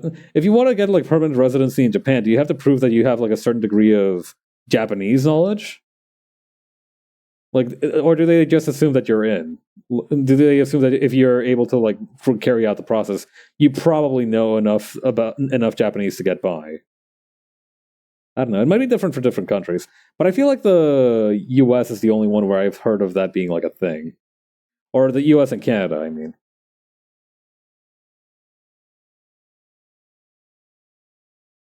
in any case, I was scheduled to take that exam, but the problem is that because I was kind of busy at that time and my dad was the one who had scheduled it for me. I actually forgot the day that I was supposed to take the exam, and it passed right by. I completely forgot about that shit. I wasn't even aware that it had passed by until my dad was like, "Oh yeah, weren't you supposed to like finish your IELTS at some point?" And I was like, "What? Huh?" So we ended up having to schedule me to take the test again. This time I definitely remembered.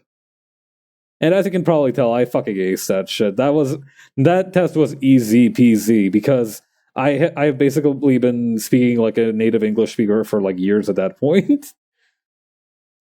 In a way that made it even worse because I missed a test that I would have easily passed. It would have been one thing if I had been like, "Oh no, I'm too nervous, I'm gonna fail." That would have been one thing, but it was a test I could have passed in my sleep.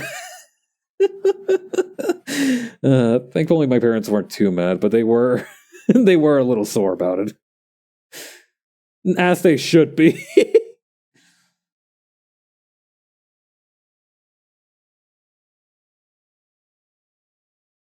Yeah, I was not fucking locked in for the yields.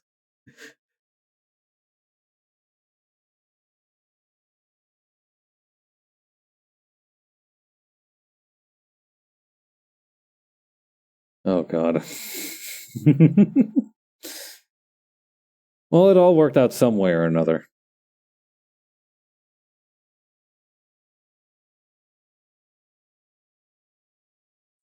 I will say it was kind of interesting the kind of environment around the test taking for the yields because it didn't feel like, I don't know.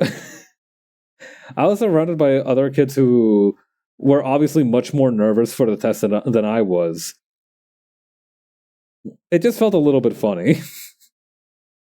Like I was seeing dudes like going over like flashcard memorizations and like drinking tea very nervously and like sweating. And meanwhile, I was over here fucking around on my DS. I remember that I was like listening to the Proto Men, like the fucking second album of the Proto Men on loop at the time. Just like chilling until it was time to take the test. Like my biggest concern is that I would be like at the wrong place and I'd miss the test again. Like that was my only concern. Oh yeah, yeah.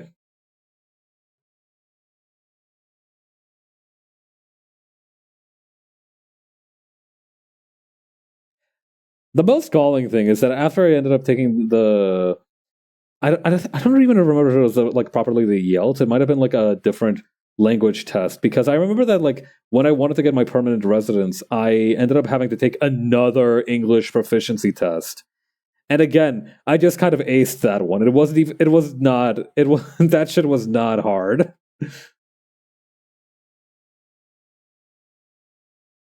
I don't know. That in particular makes me angry about it. Like obviously, it is kind of in your benefit to understand a certain degree of the language of the place that you're emigrating to. I understand it on that level, but like I don't know. Like on some cases, I feel like I don't know. It just felt like a like kind of bullshit, as it was with a lot of immigration stuff.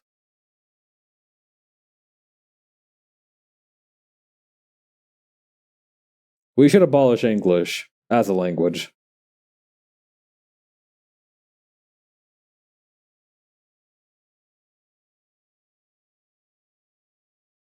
Although the thing is, right, I would love to abolish English, but it's the language that I'm currently best in, so I have the most to lose from that.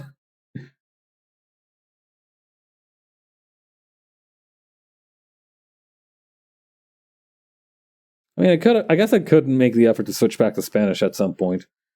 Pero mi español ya no es tan bueno. En realidad, mi español es pésimo. Pero igual sí puedo hablar un poquito. Sí, todavía tengo lo que aprendí cuando estaba creciendo y de lo que hablo con mis padres y todo, pero además eso no tan bueno, no tan bueno como mi inglés. Mi vocabulario es mucho más limitado. Yeah, the one funny story I always tell people about that, about like my Spanish speaking abilities, is that okay, you know how in English nail can mean that thing on your finger, but also like the metal thing that you hammer into wood during like building projects. So in Spanish, it's not like that at all. In Spanish, the nail that you use for building projects is called un clavo, and the nail that's on your finger is la uña. And guess who mixed those up because he was like in English mode one time in a conversation with, thankfully, just my parents. God.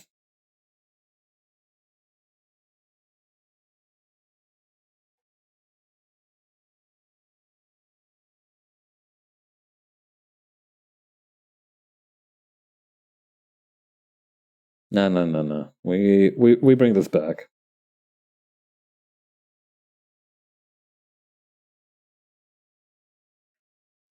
I really am grateful that little mishap just happened when I was talking with my parents, because if it had been in front of my extended family, they would have. I don't think I could have lived it down. I would have had to go out with honor.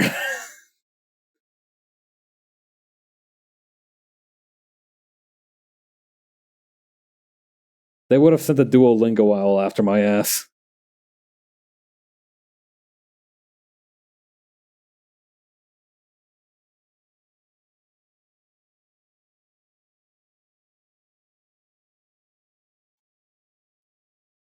I'm really grateful that my extended family never really made fun of me for not having particularly good Spanish or knowledge that's relevant.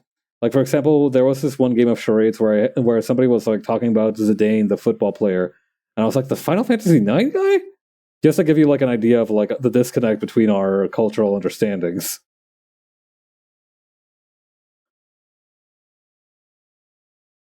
But thankfully, they've never given me too much shit for that. It helps that a few of them are also geeks themselves. I don't know. I have a great family. I'm grateful that they're in my life.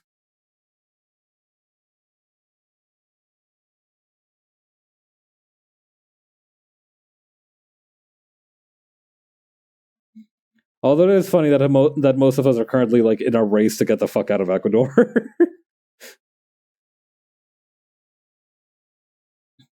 Like, listen, I will bat for Ecuador every day, any day of the week. But I will also be the first to admit that shit's not great over there.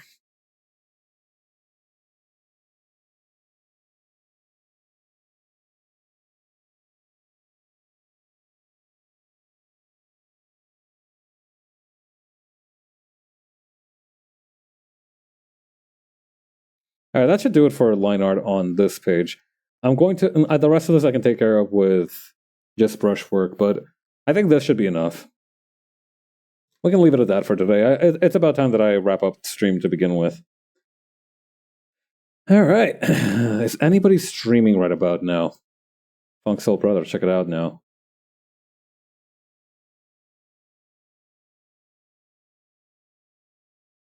I think I'm going to end things here. All right. Thank you all for coming by. I really appreciate it. Thanks again to Cypress for the raid. And I will see you all tomorrow. All right. Later. Bye.